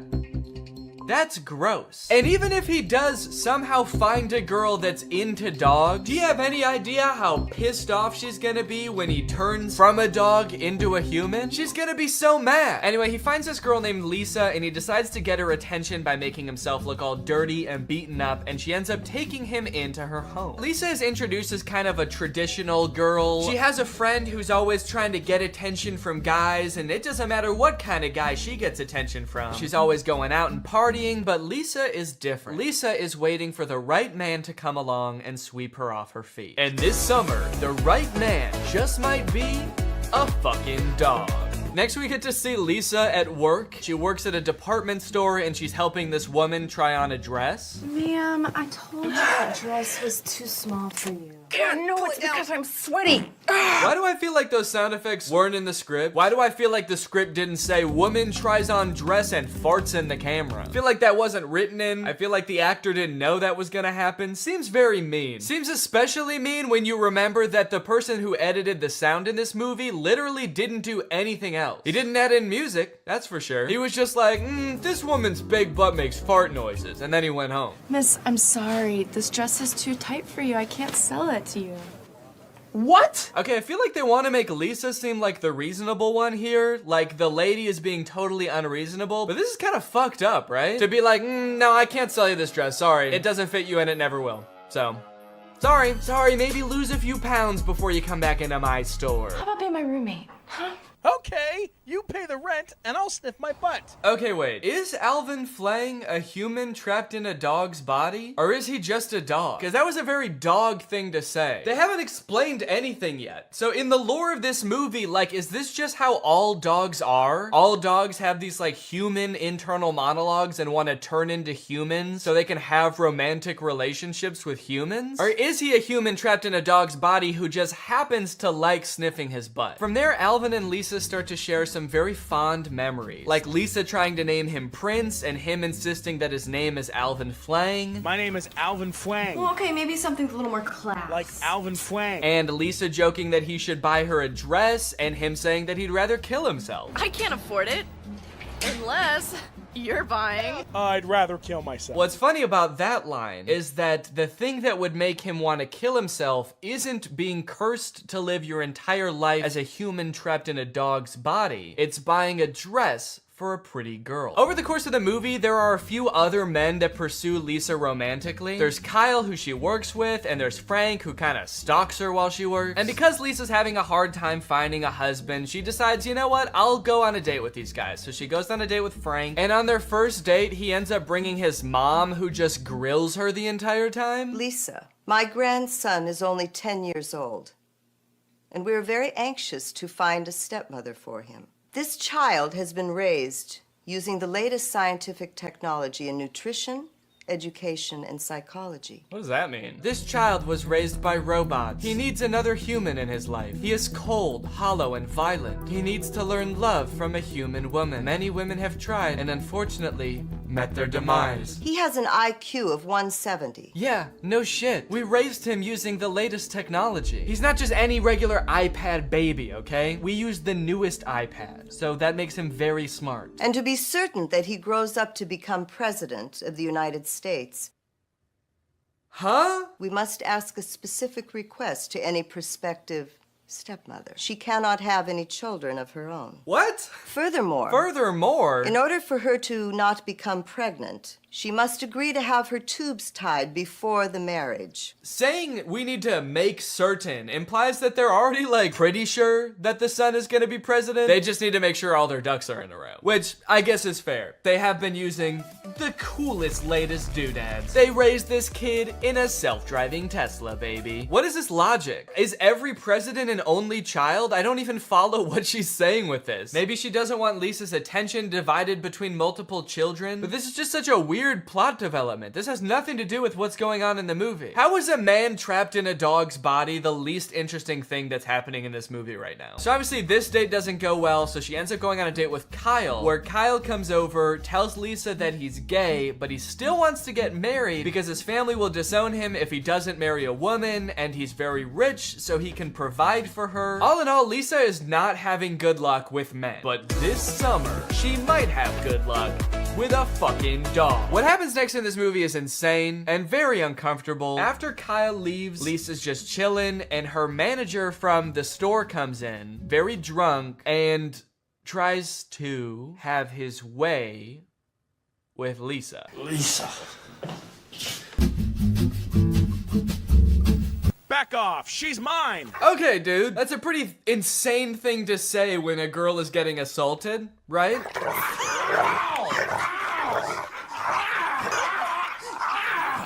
You're fired! I quit! Now I'm the king of the castle. This is such a weird moment to infuse like a comedic relief dog with the plot. This movie just got so dark, and the dog is like, guess I'm the only guy left around here now, huh? Guess I'm sort of king of the castle. Yeah, bro, I hate you. Ever thought about that? Ever thought about the fact that you suck ass so hard? King of the castle! King of the castle that's also a dog and lives in a house that is green. Why is he gay? Why is Kyle gay? Sorry, that's what she's taking away from all this? Huh? Why is Kyle gay? Bro, there are more pressing issues right now. What is the writer of this movie doing? Anyway, she's completely broken down at this point. She ends up running outside into the rain, sitting down in the grass, crying with her dog, and she decides, you know what? That's it. No more men. Men are nothing but trouble. All I want is my dog. From now on, no more men. I'm gonna stay with you. Only you. We'll live together forever. Shebang!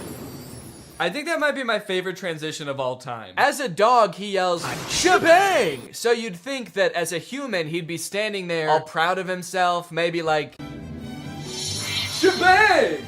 But he's just looking down at her with the blankest stare. Uh-oh. He doesn't look like he's got any thoughts behind those eyes. Maybe he was just a dog all along, and now he's a human with a dog brain. From here, the movie makes a super strange tonal shift from like a goofy comedy to like this really intense romance movie where they're in the rain. For some reason, Alvin, who now only goes by Prince for some reason, for the rest of the movie, they pretty much exclusively refer to him as Prince. He is not a goofy dog anymore. He's this like romantic man who's like, I just want to be your husband now. Let me love you. The guy who plays the human version of Prince isn't even the same guy that did the voice of the dog. And they act way different. He went from being like, hey, scratch my belly, babe. I'm trying to get laid. To like acting like Anakin Skywalker from Attack of the Clones. I don't like Sam. And I don't know about you guys, but I miss the old Prince.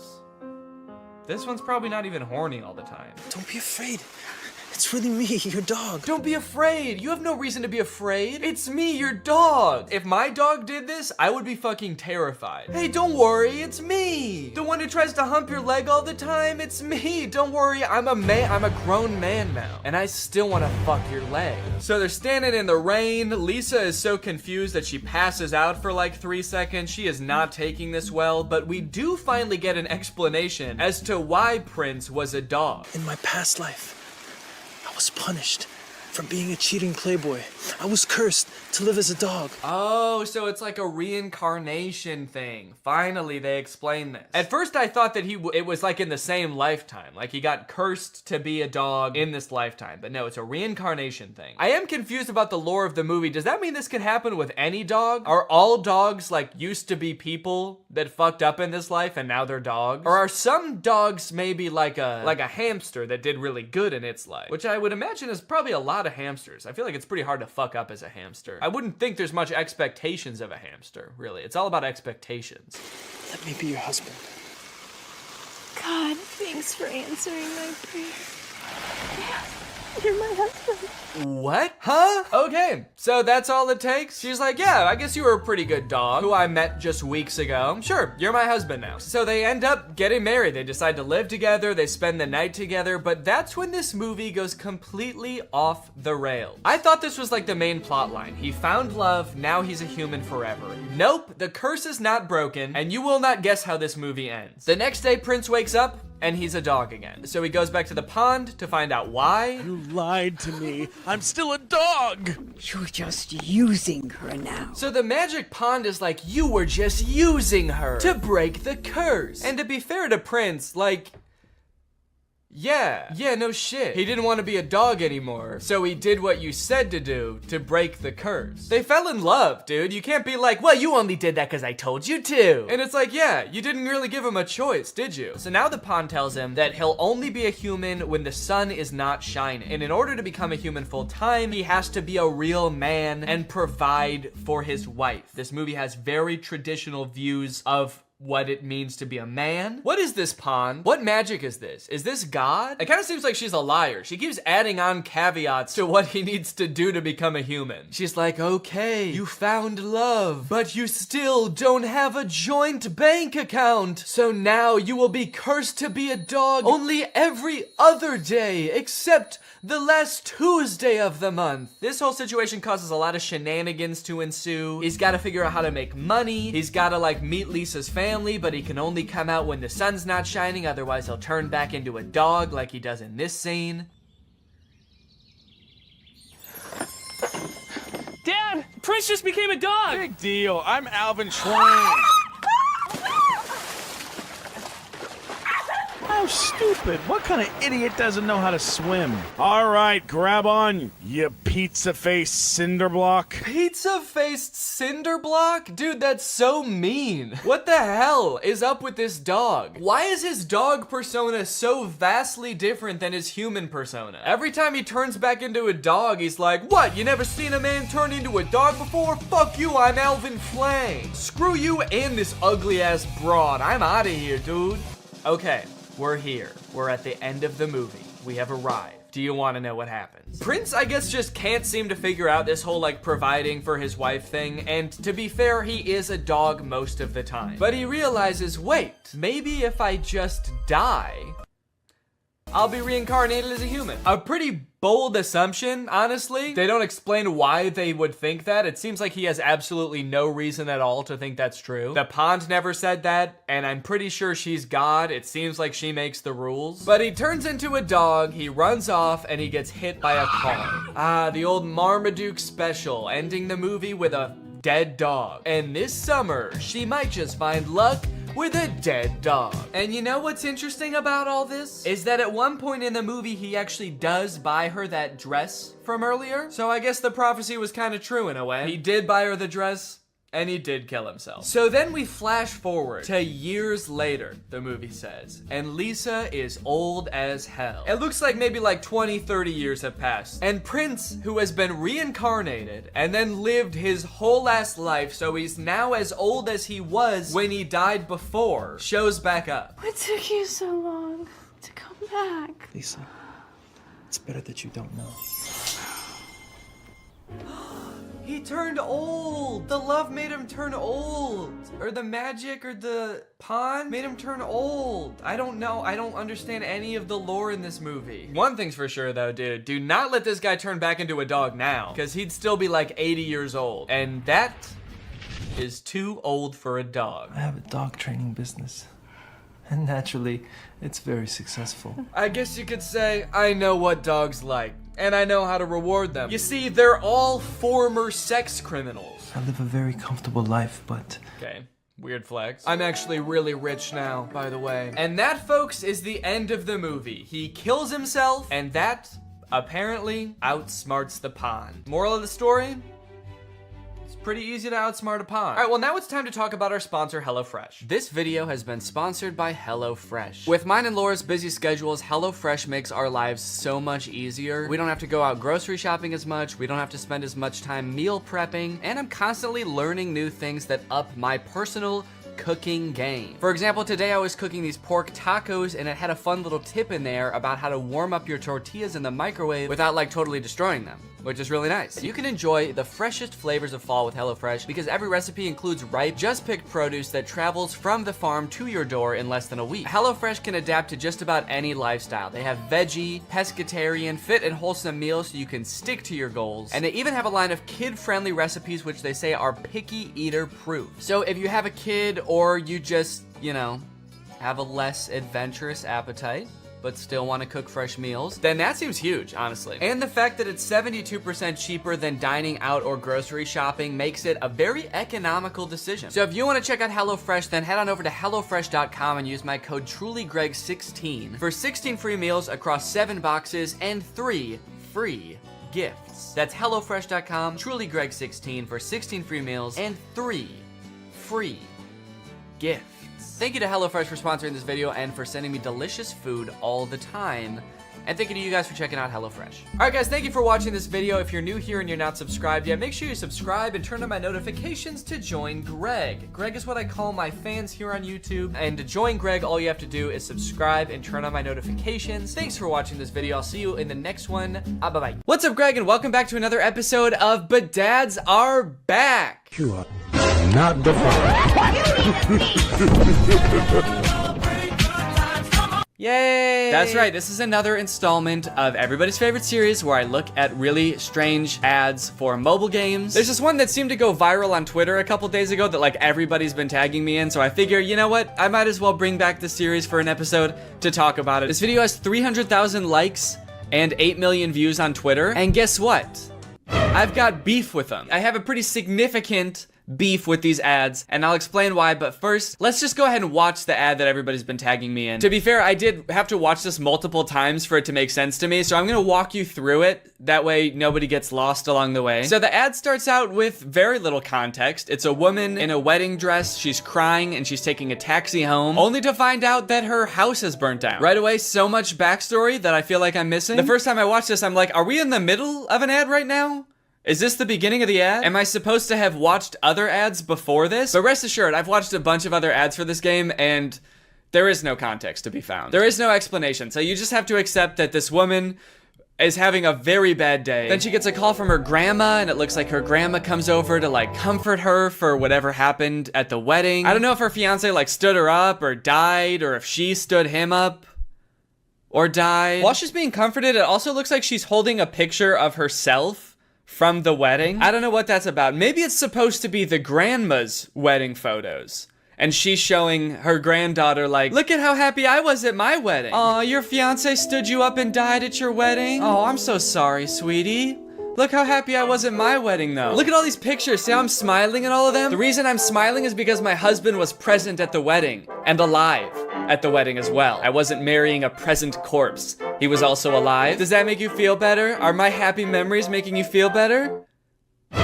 Why not? Then I guess to further comfort her, the grandma gives her a house, which I guess would be a nice gift, but the house is in like terrible condition. The grandma just gives her the keys to this like dilapidated shack.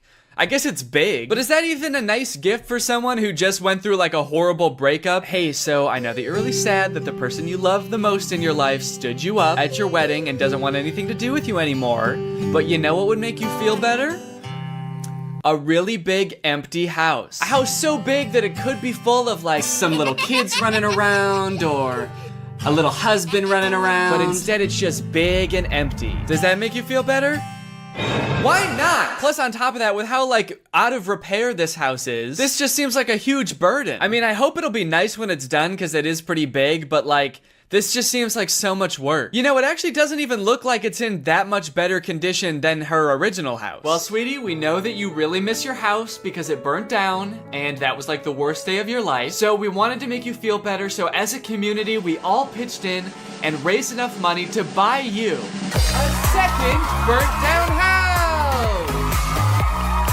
Go on, get in there. So by now the ad is about halfway done, and if you're wondering like, wait, what even is this game? I don't understand how this is an ad for the game, and what is going on? You're not alone. But luckily they take a pause from the story real quick to show us some actual gameplay from the game. And it's just like a home improvement game, like a gardening and fixer-uppy game. In fact, you might notice that it has kind of like a similar vibe to Lily's Garden, which I talked about like, I don't even know how long ago, like a year ago?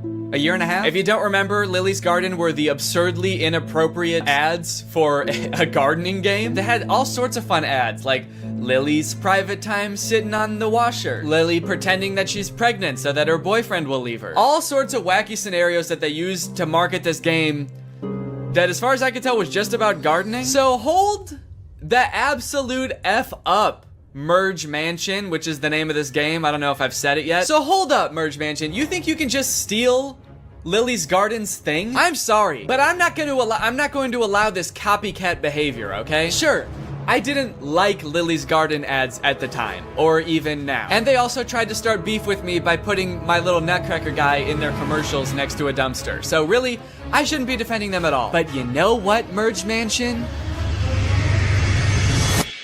Stop it. It's also just like so over the top for a game about just like home improvement. Is all of this context and backstory necessary? Would this be important to me if I downloaded the game? Would I use this information at all? So I've got an empty spot in my garden. I can either plant a tree or build a statue. Keeping in mind that my fiance did either die or stand me up on my wedding day, I think the choice is actually pretty clear. I'm going back to therapy.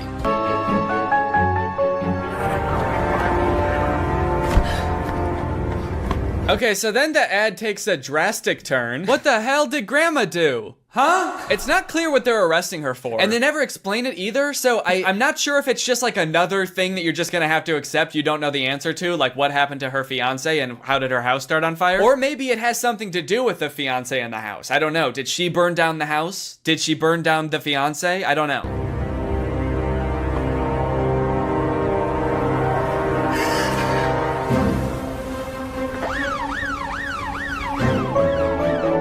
And there you go, that's the whole ad.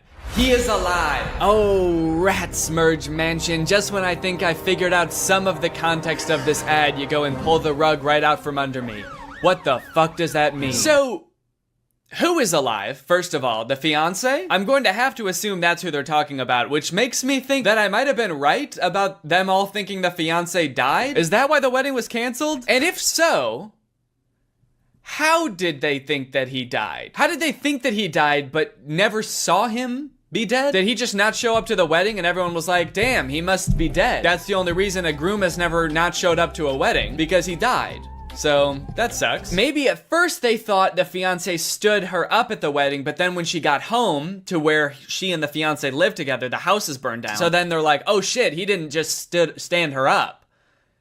He stood life up. He stood up the rest of his life. Now that's all interesting enough, right? That was a very strange ad, I think we can all agree. But if you scroll down in this Twitter thread, apparently there are other endings to this ad. There are like slight alternate endings that apparently other people have seen. So here's one of them. Instead of saying he is alive, her hand says, I planned this. Which I feel like if we're talking about the whole like fiance fake death thing, like almost means the exact same thing. There's also an alternate ending that has her saying you're next on the hand. I mean, all sort of just alluding to the same fact that the grandma did something nefarious and that's why the fiance disappeared, or, you know, she did something wild and wacky and now she's going to jail. I can't wrap my head around why they made these alternate endings. Are they like targeting the different ads to different groups of people? Like this really small change will have a different appeal to different demographics? Okay, so we're thinking that You're Next will go to the Gen Zers. But for the older crowd, like the baby boomers, we're thinking I planned this on her hand. Because old people really like planning. After doing a little bit of detective work on YouTube, I was able to find, like,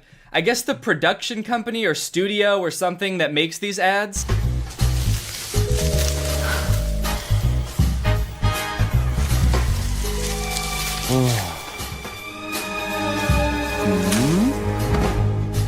Okay, so that ad is about having a threesome. Does the game, I just want to know, does the game have anything to do with these ads? This home improvement game? I can't imagine it does. Okay, so now I'm out in the garden and here's a bush. What do I want to do here? I can either water bush, cut bush, have sex with two people hiding in bush. It's interesting that this is like the studio that makes these ads because they have a little description. Merge Mansion, a hit game from Metacore, needed 3 different ads full of warmth, humor, and drama. Warmth, humor, and drama. The simple warmth of finding out your fiance died and that your house burnt down and that your grandma had something to do with it all. They wanted to make films that are distinctive, surprising, and interesting from the first second. Distinctive? Try telling that to Lily's Garden, dude. I'm actually in love with this Twitter thread though, because once this tweet started picking up traction and a bunch of people started seeing it, everybody started replying with weird ads that they've seen. And yeah, there's some weird ass ads out there. I haven't done this series in a while, and it turns out that developers have been going buck wild, dude. That's all I can say. Look at this. Wow. Dude, what a brutal kick. Oh my god. The sound effect and everything. I know that this is a common theme for all of these game ads, but I couldn't even wager a guess as to what this game is about. They're like stranded on an island, maybe?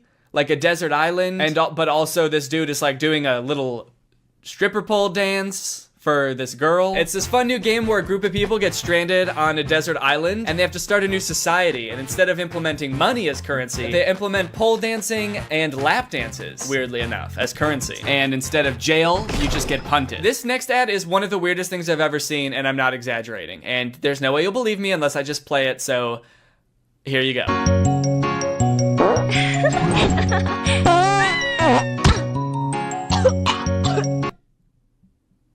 Dude, what is this? Stinky fart dragon game? Dragonscapes.adventure. What the hell? What is this? The dragon farts once and the girl laughs and she's like, oh, you like that? You kind of like when I fart? And the girl's like, yeah, I guess it's kind of silly. It's kind of like funny in an immature type of way. And the dragon's like, oh, okay. Well, how about I fart so hard that I break your spine? You like my farts, huh? How about I fucking kill you? Wait, is this the same girl? Dude, it is!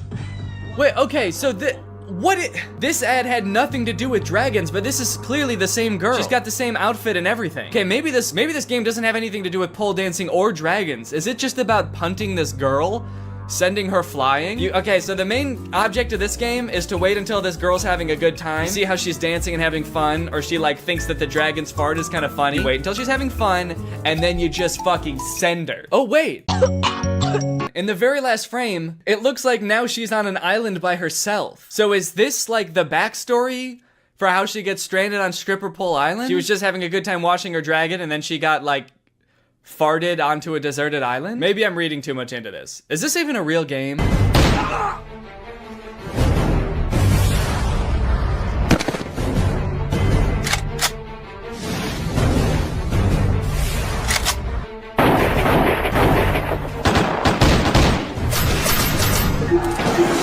Wow, that game looks pretty cringe. That game looks so weird. Who would download that? I mean, what do? You're in like colonial times and you form an army of dudes wearing only boxer briefs that can like form together into these sick big weapons, and then you like fight off these other armies? That's crazy.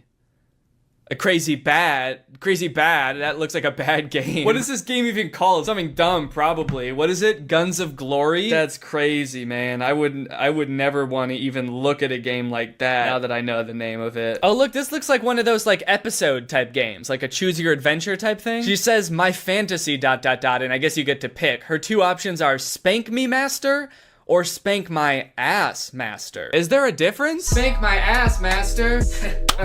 Now spank me, master.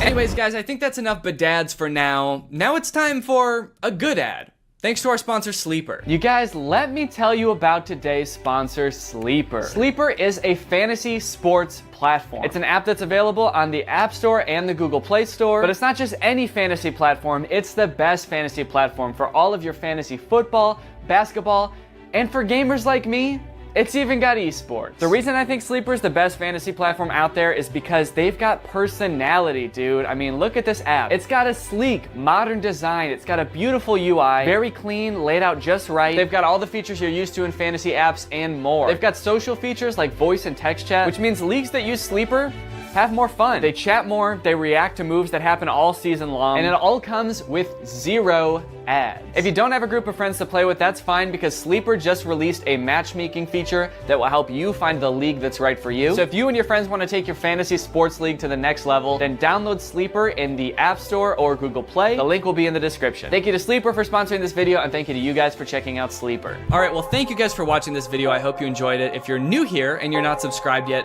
make sure you subscribe and turn on my notifications to join Greg. We're basically the fastest growing army on YouTube. Please do not look that up, but it is true. All right, well, thanks again for watching, and I hope you guys have a nice rest of your day, and I'll see you next time. Bye. This video is over now. Go find something else to watch, or just watch the video. I know we had a lot of fun, but you can't stay on this end screen forever. This video is over now. So why are you still watching this? What's up, Greg, and welcome back to another episode of Boomers Getting Fooled by AI on Facebook. Gang, there is an epidemic going on right now. While we all grew up with our parents telling us not to believe everything we read online, it is now time for us to return the favor. It is time for us to warn them that 90% of the content they see on Facebook is not real. All this started for me when I got this image on my timeline. Now, to the average person, this might look like your average great photograph. After all, dogs do this sort of thing all the time. But being the internet sleuth that I am, I was a little bit skeptical. For one, what are the dogs doing right here? Like, what is that? Are they chewing up some kind of pillow or animal carcass or something? Hey guys, my 6 golden retrievers paused in the middle of tearing apart a deer carcass to pose like this, completely unprompted. I gotta admit, this is a pretty great photograph, but also I am very scared. I'm worried they're performing some kind of ritual. So this image doesn't seem right with me, but nobody else in the comments seemed to notice it was weird looking, so maybe I'm just crazy. Connie said, absolutely gorgeous. And then someone replied to that and said, you looking good in your picture. And a great comment. Whoa, dude. What? What a weird time to shoot your shot, dude. That was so out of the blue. Yeah, and actually, you know what's hotter than those dogs? You. And your comment. Hotter than the dogs? There's other weird parts of this image, like this dog that's either sitting on another dog or melted into another dog, but it is by far not the worst image on this account. You know, they say some people's dogs look exactly like their owners, and I think this is a great and terrifying example of that. There's a mix of responses on this image. Somebody should call the cops. Absolutely love. Creepy. Okay. Kinda mean. Look, I think we can all agree it's a terrifying image, but that baby did not choose to be born half dog, okay? He was probably cursed by a witch. Please be nice to him, he has enough to deal with. Plus, you haven't even seen this full image. You'd be really creeped out if you saw that this dog actually has human feet and ass. As I began to click on these AI-generated photos on Facebook, I started to get recommended them more and more, to the point where now, when I go on Facebook, it's pretty much just AI-generated content. This is another account that I found that posts images like this. It always seems to be a child sculpting something very impressive out of trash, and the people in the comments just eat this stuff up, dude. Great work, keep it up, great talent, nice one, thanks. What do you mean thanks? Did you ask the kid to build this? Oh, finally, the kid I hired to build me a car is done with it. I can't wait to drive it around. I am 2 feet tall and a caveman, so this is perfect for me. All of the images in this genre give off the vibe of like, oh, look at this poor kid. He probably lives in a rural African country. He's probably poor, doesn't have many resources. But despite all that, somehow he is an incredible sculptor. Somehow he's defied all logic and found 1 million cloves of garlic to recreate the Titanic with. Could you do us a favor, guys, and just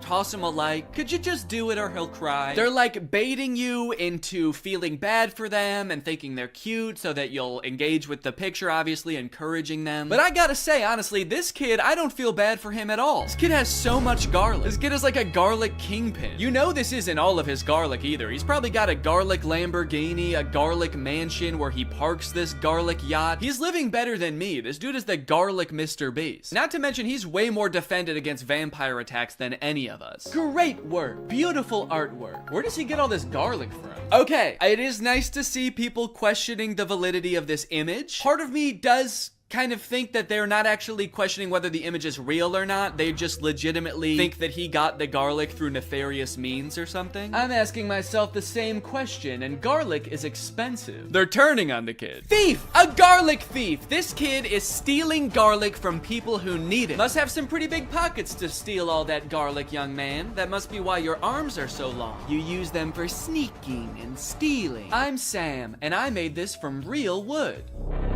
Great job, Sam. Totally normal house. Has all the features of a regular house. Nothing more and nothing less. Guys, toss Sam a like if you don't think his house is going to eat him. I'm trying to figure out what was happening here. How did the AI come up with this? Do you think the prompt was like kid standing in front of a little kid house? And the AI was like, little kid house, huh?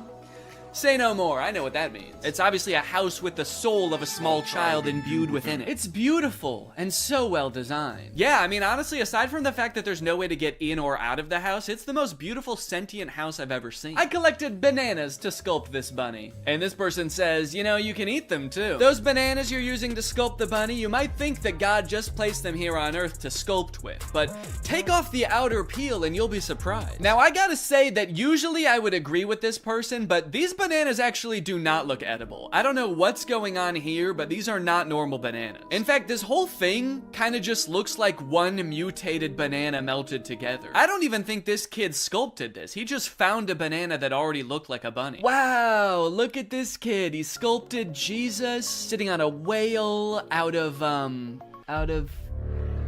well, I'm not exactly sure what any of this is supposed to be. Are these diamonds? And then these are like, I don't know, these look like the containers that dishwasher pods come in. Very interesting material choices. Wow, look at this local impoverished child who made a Jesus sculpture out of only 1 million diamonds and other precious gems. Guys, toss him a like, he doesn't have much else. Made it with my own hands. And oh God, what a toll it took on this poor young child. He does not look so good, man. Made this with my own hands.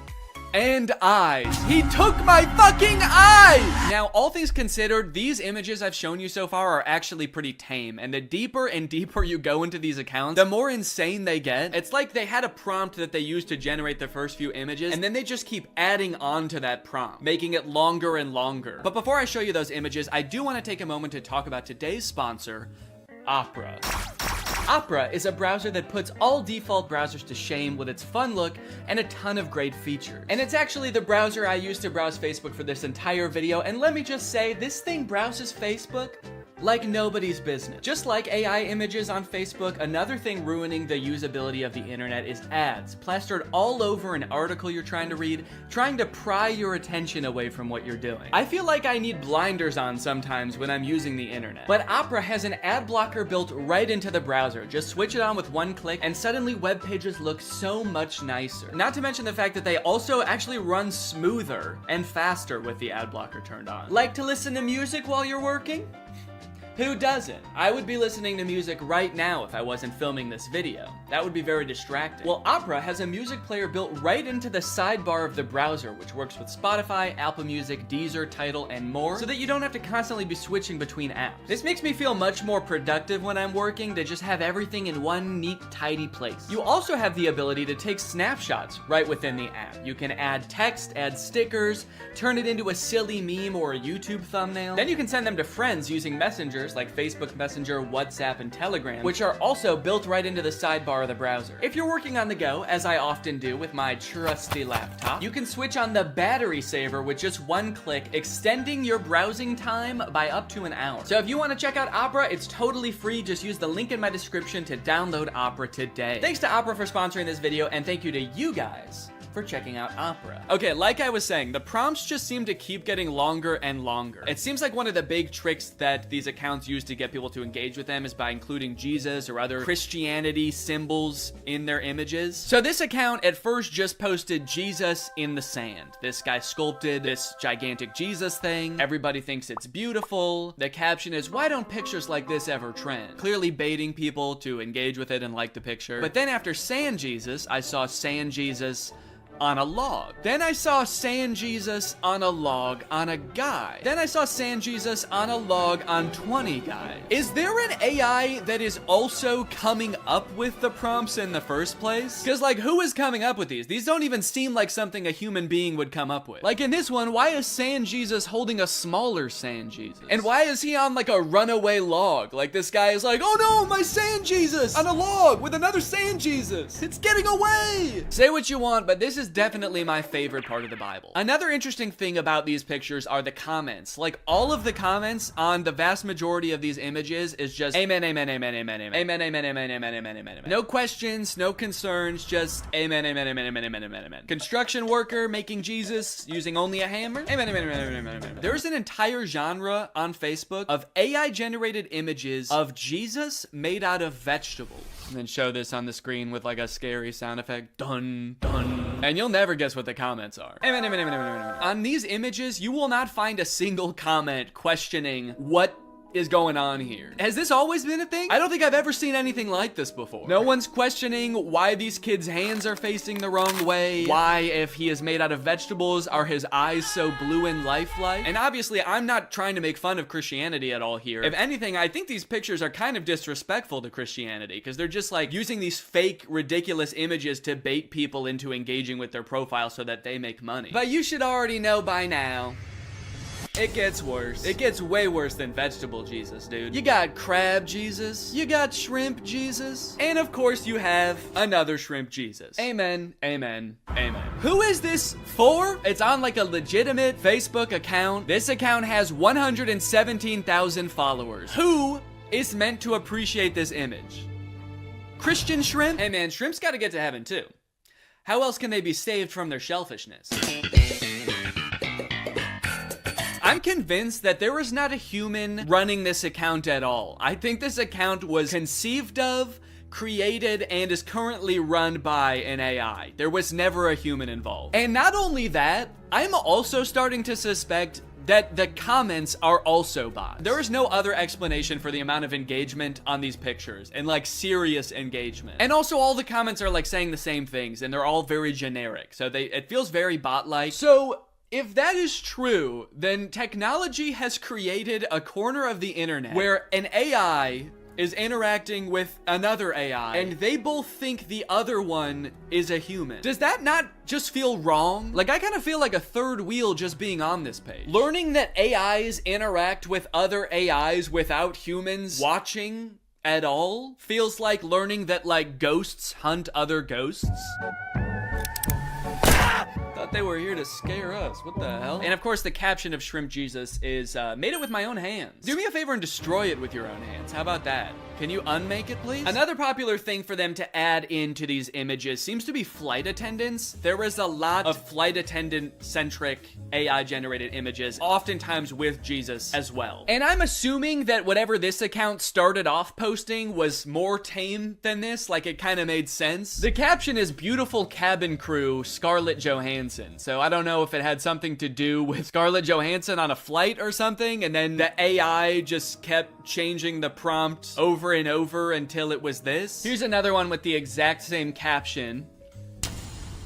I like that a good amount of the comments on this one say good luck. Good luck, amen. Good luck, amen, ma'am. I have no fucking clue what's going on here, but good luck or congrats? I don't know, man. It's crazy how much these accounts post. If I just scroll through here, you can see these accounts post literally hundreds, if not thousands of times a day. Just post after post of nonsensical images. What is this? What is this supposed to be? And it's like, why? Do they make money from this? I've scrolled a lot through these types of pages, and I've never seen like a sponsored post or anything. So it's not like they're doing ads for companies using the following that they've built with these pages. Because like, who would the ads even be targeted to? Christian Shrimp? After doing some research, I found this video that this guy made called Make Money Posting AI Art on Facebook Using Free Tools, where he basically explains that you can sign up for Facebook's monetization program and basically you get paid kind of like on YouTube based on how many views your image gets, and I think on Facebook it has something to do with how many likes. So some of these accounts might be making bank. Most people think that clickbait is some shady,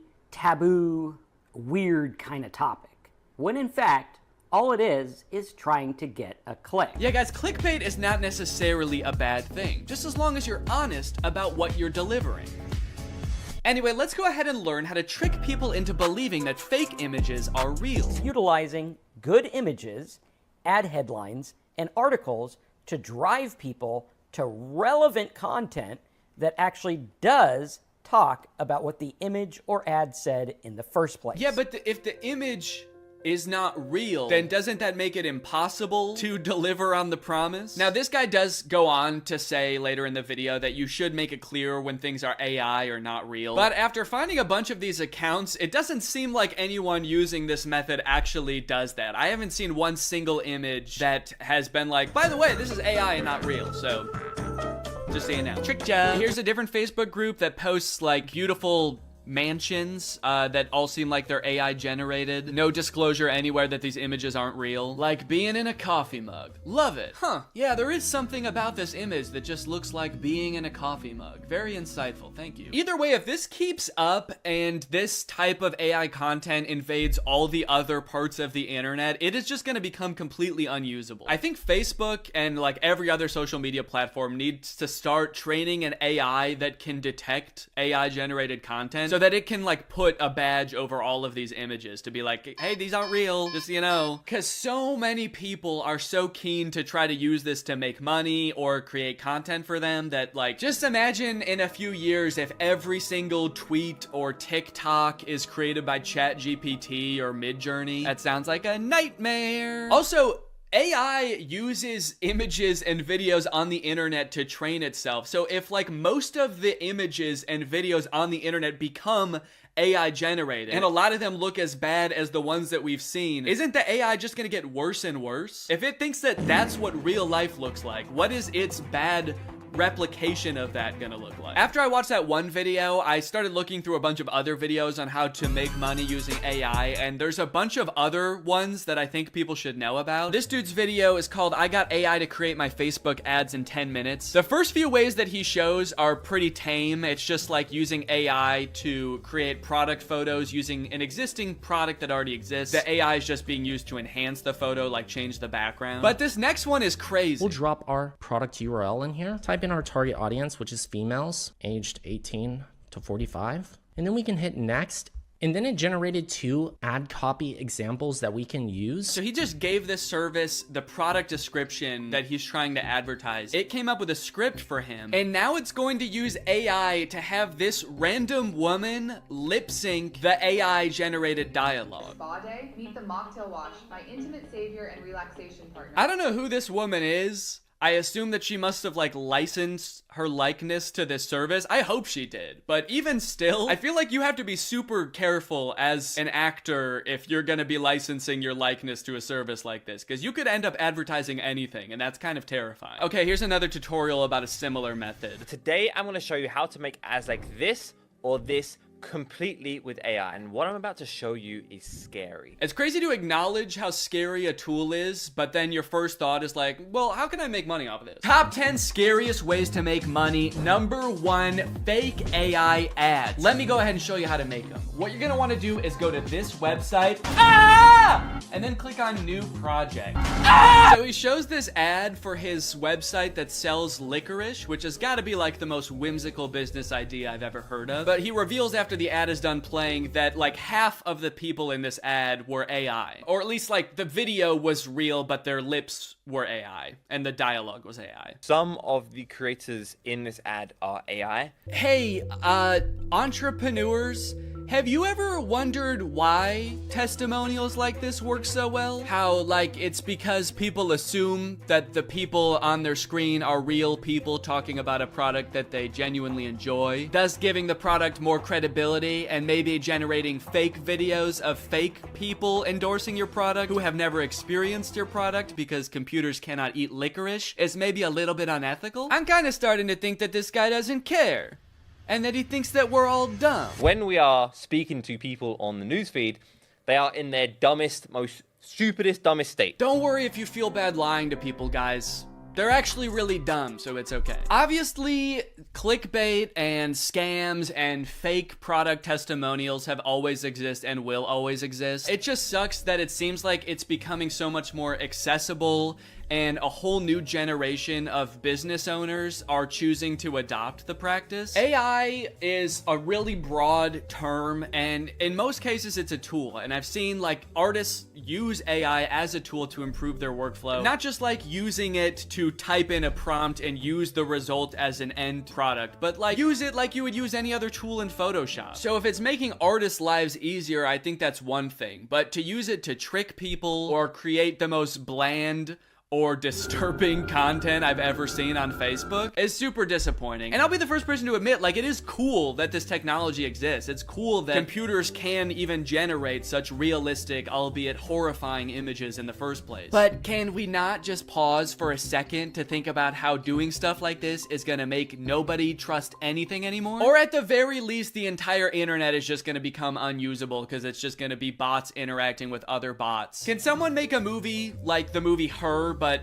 it's actually just two robots falling in love and they both think that they're falling in love with a human? That's gonna be big with this new internet, dude. Anyways, I hope you guys enjoyed this video. If you're new here and you're not subscribed yet, make sure you subscribe and turn on my notifications to join Greg. Greg is what I call my subscribers, so if you're not Gregged up, go ahead and smash that subscribe button and absolutely obliterate the notification bell. I'll see you guys next time. Bye-bye. What's up, Greg? If you've seen my video about the Disney Channel original movie Zombies, then you know I have some deeply troubling feelings about that movie. It's a very poorly made, weird, cobbled together metaphor for racism. And on top of that, a lot of the lore surrounding the zombies doesn't make any sense. So I ended up walking away from that movie feeling like I had so many unanswered questions, which is why when I found out there are 2 more movies in this franchise, I was honestly thrilled. I could actually get some answers to my questions. They'll dive into the lore a little bit deeper. Then I watched the movie and realized that was a very dumb assumption to make. This movie does not answer any of the questions that you might have had about the first movie. In fact, it introduces a whole bunch of new lore that like is even more confusing and also kind of contradicts with the lore from the first movie. Now, all of that might lead you to believe that this movie is gonna be really bad, like even worse than the first movie. But honestly, this movie is not that bad.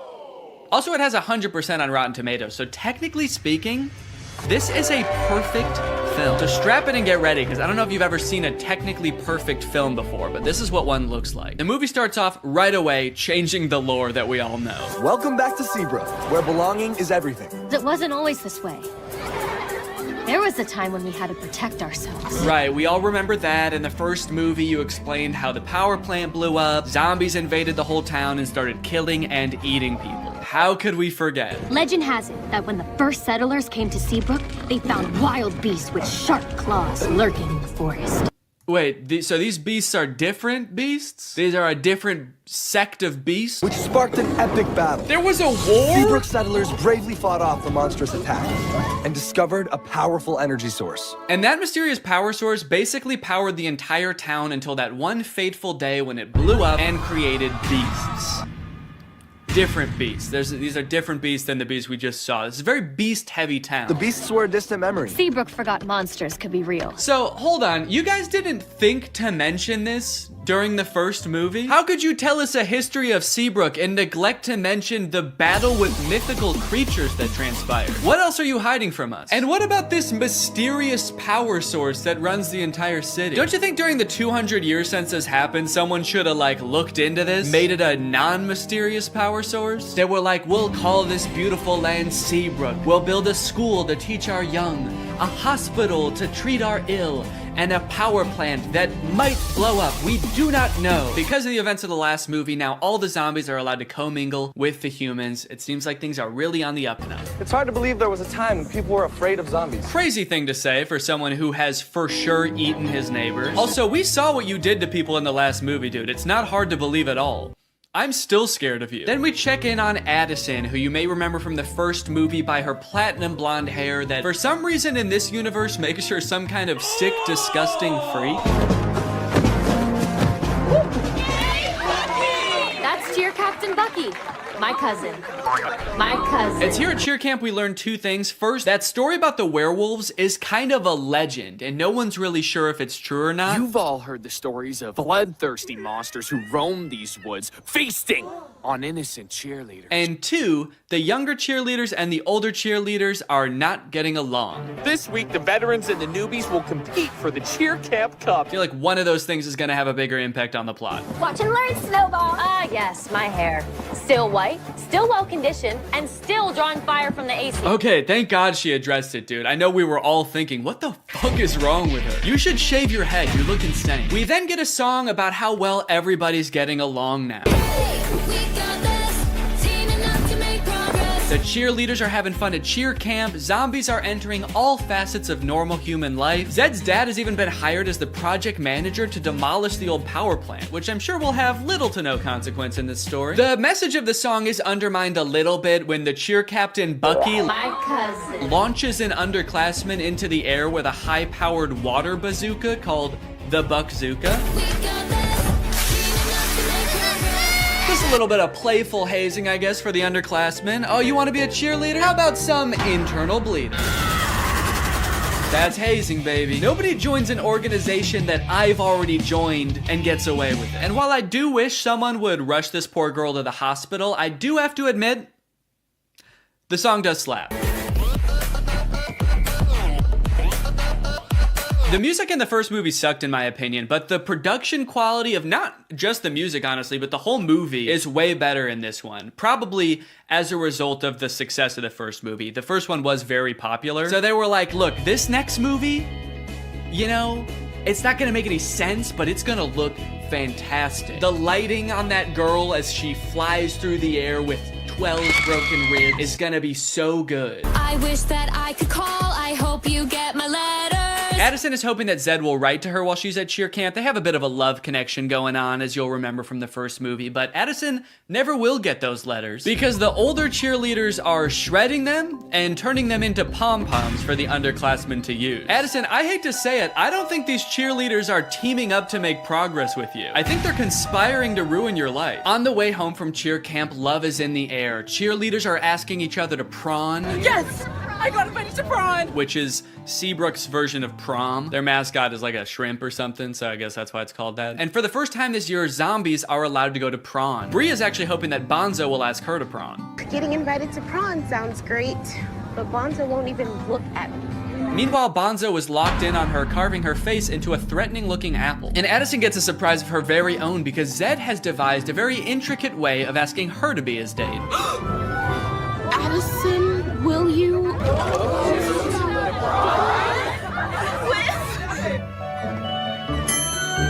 Dad!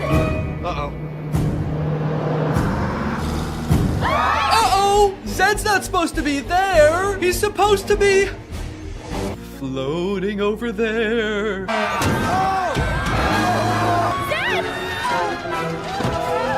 Addison, help! I'm gonna fucking die! Addison! The bus crashes into a gated forest called the Forbidden Forest. And Addison goes running off to find Zed, but what she ends up finding are werewolves.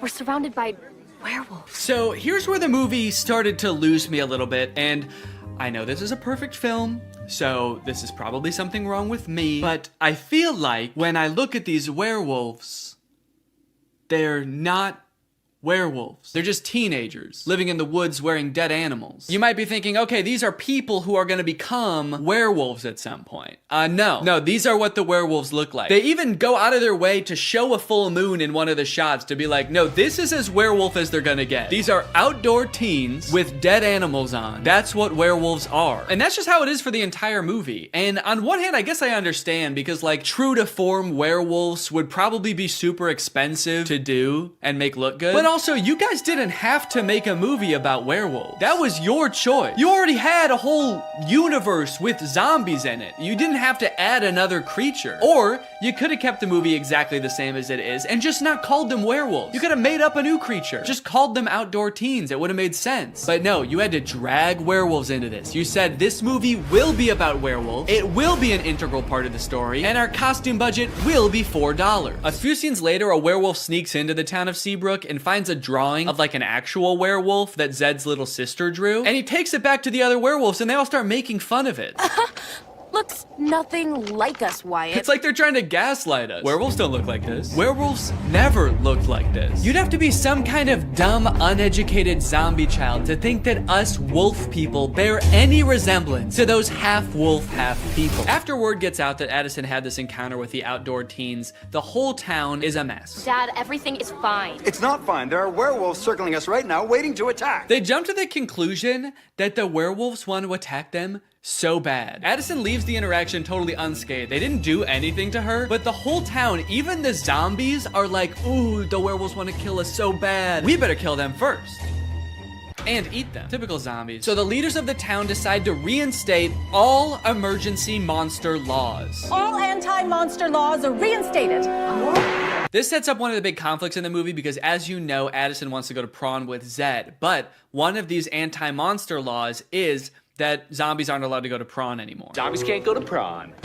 Ouch. And when I say one of them, I firmly believe that is the only emergency monster law. It's the only one they talk about in this entire movie. They let so much else slide in this movie, but that's the one thing they're like, no, we cannot have zombies at prawn this year. Ouch. You'll see in a bit why that's so strange, but right now we gotta go check in with the werewolves because they're setting up a conflict of their own. And you know we don't have much time. Our necklaces are almost out of power. So the werewolves all wear this stone around their neck. It's called Moonstone, and it's sort of what gives them their power. I guess it's like some kind of mysterious power source or something. But it turns out that like 200 years ago, somebody or some group of people stole all of the Moonstone from them. So their reserves are running low and they're all gonna like die because they don't have their Moonstone. But some of the werewolves think that Addison fulfills a prophecy that the werewolves have about some white-haired lady who's gonna lead them to more Moonstone. This is the kind of lore that gets you a 100% on Rotten Tomatoes. Even if the girl is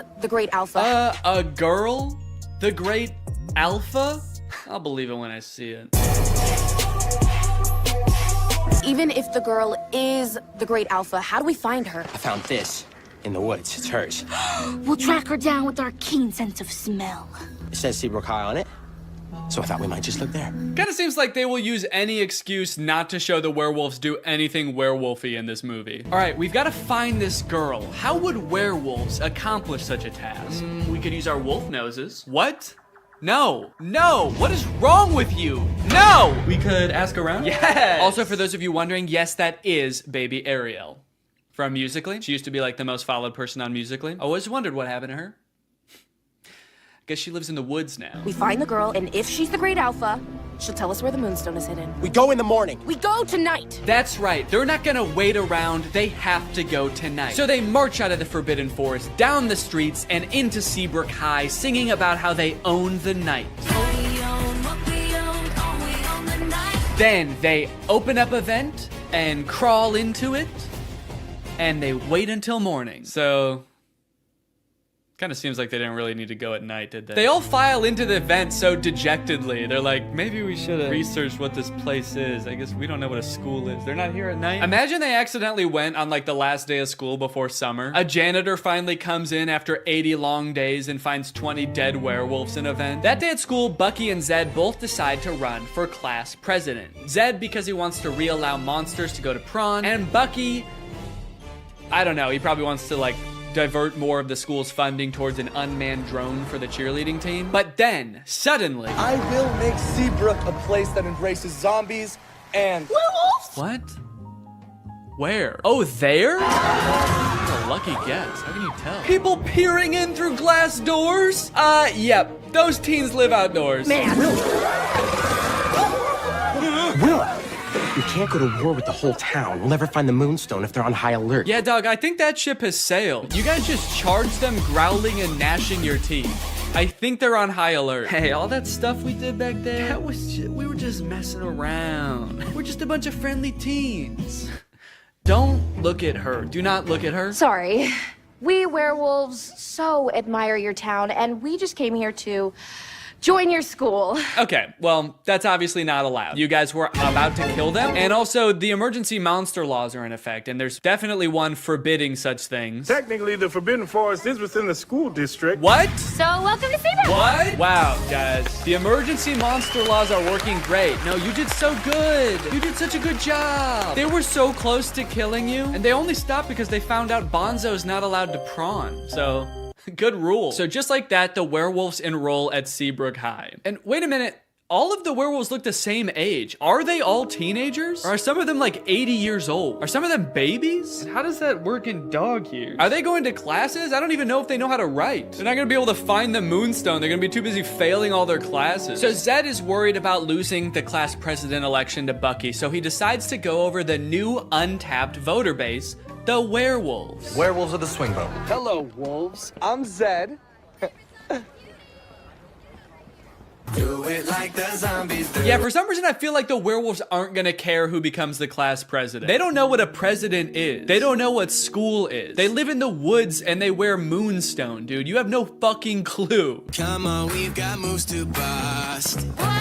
Throughout this whole movie, Addison has her own thing going on too, where she just feels like she doesn't belong anywhere. That's right, despite being a bleach blonde cheerleader at a Disney Channel high school who was literally elected captain of the cheerleading team in this movie, she just doesn't fit in. I don't feel like I belong anywhere, where. Which makes her that much more susceptible when the werewolves come a-knocking. The werewolves are starting to get desperate, and given that they think that Addison is the great alpha, which again, she could not be, they bring her back to their cave and ask her for help. I believe you're the great alpha. I believe you're a werewolf. That's it. That's why she doesn't fit in. That's why she has ugly hair. It's because she's a different species. It finally makes sense. So they do a little dance, they do a little wardrobe change, and now she's a werewolf. Damn, that was a fast costume change. Did she know they were gonna rip her clothes off down there? This seems terrifying if she didn't. The rest of the gang gets worried when they realize Addison is gone with the zombies, so Zed shows up and he just fucking kills one of them. Holy shit, dude. And we never see that guy again. I think he's dead. The explosion came from Seabrook Power. Seabrook Power is the birthplace of zombies. A little lime soda mixed with some mysterious energy, and then bam! Zombies. Nice story, but it doesn't concern us. Nice story about you and your unknown electricity fuel, but we've got our own problem.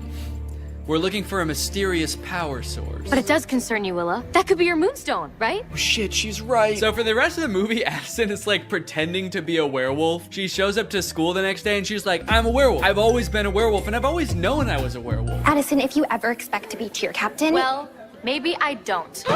Maybe I'm not meant to be cheer captain. Maybe I'm meant to be eating gerbils. What do werewolves do? I actually don't know what they do. I know I am one, I just don't know what we do. Then we get the presidential debate between Zed and Bucky, and this is how all presidential debates should go. I'm a real human. There's There's no danger in that. They're real monsters. Man. What if they turn back? There should be singing. There should be choreography. One of the sides should be claiming that the other is a dangerous beast. And President Biden, how would you respond to that claim? He wants to eat me! He's trying to fucking eat me! The demolition of the power plant is imminent, so the werewolves rush there to stop the mayor from destroying all their moonstone. Via song? It does not go very well. Arrest them! Oh my god, dude, he said arrest them, not gas them. Colloidal silver. That'll tame those beasts. You know, for a government that just found out werewolves exist, they sure seem to have the exact chemical compound that would hurt them most. Colloidal silver shuts down their nervous system instantly. Just a hunch. Then Addison and the cheerleaders show up, and then Zed and the zombie show up, and now they're all singing, trying to convince the mayor to shut this thing down. Okay, at this point in the song, they're just having fun with it, man. They're just splashing around. I don't even think they're trying to convince the mayor anymore. He's not even in that part of the power plant. He's just standing alone in the main entrance now. You can hear music just vaguely echoing through the plant. Okay, I get it.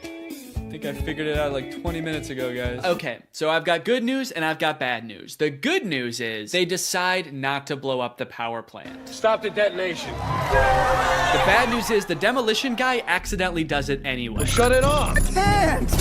And also, Addison finds out she's actually not a werewolf.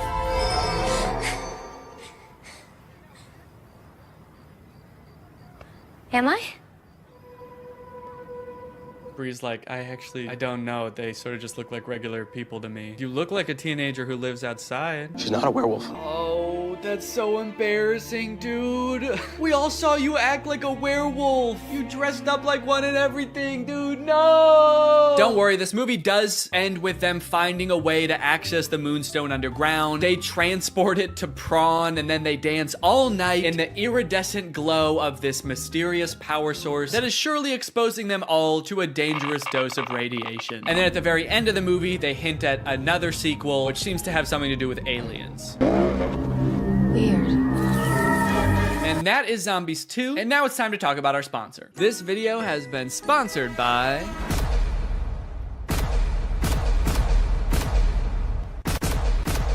Guys, it's the season of giving, gathering, and with HelloFresh, it can be the season of saving. You can actually save money this holiday season with fresh, delicious recipes delivered straight to your door. It's cheaper than takeout, it's easier than grocery shopping, and the meals turn out so good. I like HelloFresh because I'm not really much of a chef. Okay, I don't really know how to cook well, but every time I cook HelloFresh, it ends up turning out great. Last night we had these Tex-Mex enchiladas.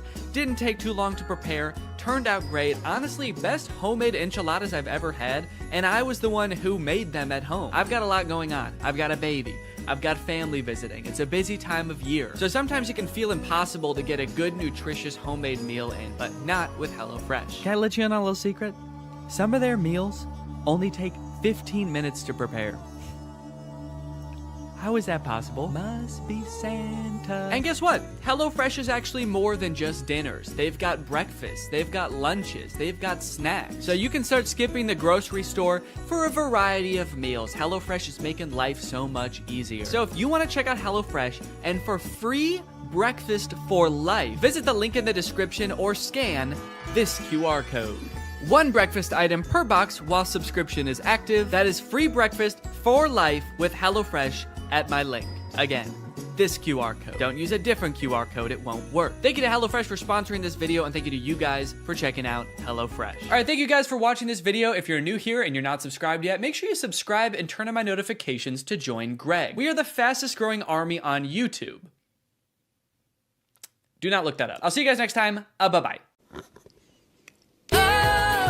What's up, Greg? I've wanted to make a video about the High School Musical movies ever since I started making videos about DCOMs almost 5 years ago. More so as just an excuse to go back and watch them, because when I was a kid, I really liked these movies. And if you're a millennial, chances are you did too. And you were also too scared to admit that to any of your friends. I don't know why as an 11-year-old I felt the need to pretend that I didn't like a movie that was, you know, made for 11-year-olds. As if all my friends were gonna be like, High School Musical? I don't know, man, sounds a little immature to me. I only watch war footage. I'm a very violent young man. Either way, something I did not realize as a kid is how low budget these movies were. The first movie was made on a budget of $4.2 million, which might sound like a lot, but Zombies 3, which is a newer DCOM, cost $40 million to make. In Zombies' defense, though, they needed the money. Those werewolf costumes looked pretty expensive. So instead of getting ready for the parties, he's making Troy run drills in the hotel gym. Am I going left? Yeah. He looks middle, you take it downtown. Well, Troy, it's New Year's Eve. You know what that means. That's right, Dad. I might finally get my first kid. Fake right! Take the ball downtown! Troy's mom comes to get them for the party, and Troy asks if he can have one more basket with all of the confidence and swagger of a real high school jock. Come on, one more. One more? Just one more basket, please. Troy shows up to the teen party and is immediately yawning his face off. All right, hell yeah. This is clearly a popular jock who knows how to party. Somehow, despite being the two most bored people at the party, but to the Spotlight operator's credit, they actually do crush it. They both get up there and they're nervous at first, but then all of a sudden, Troy's voice, it's like it changes almost, actually. It's like his voice changes from his voice to like a professional singer's voice. Because that is what happens, actually.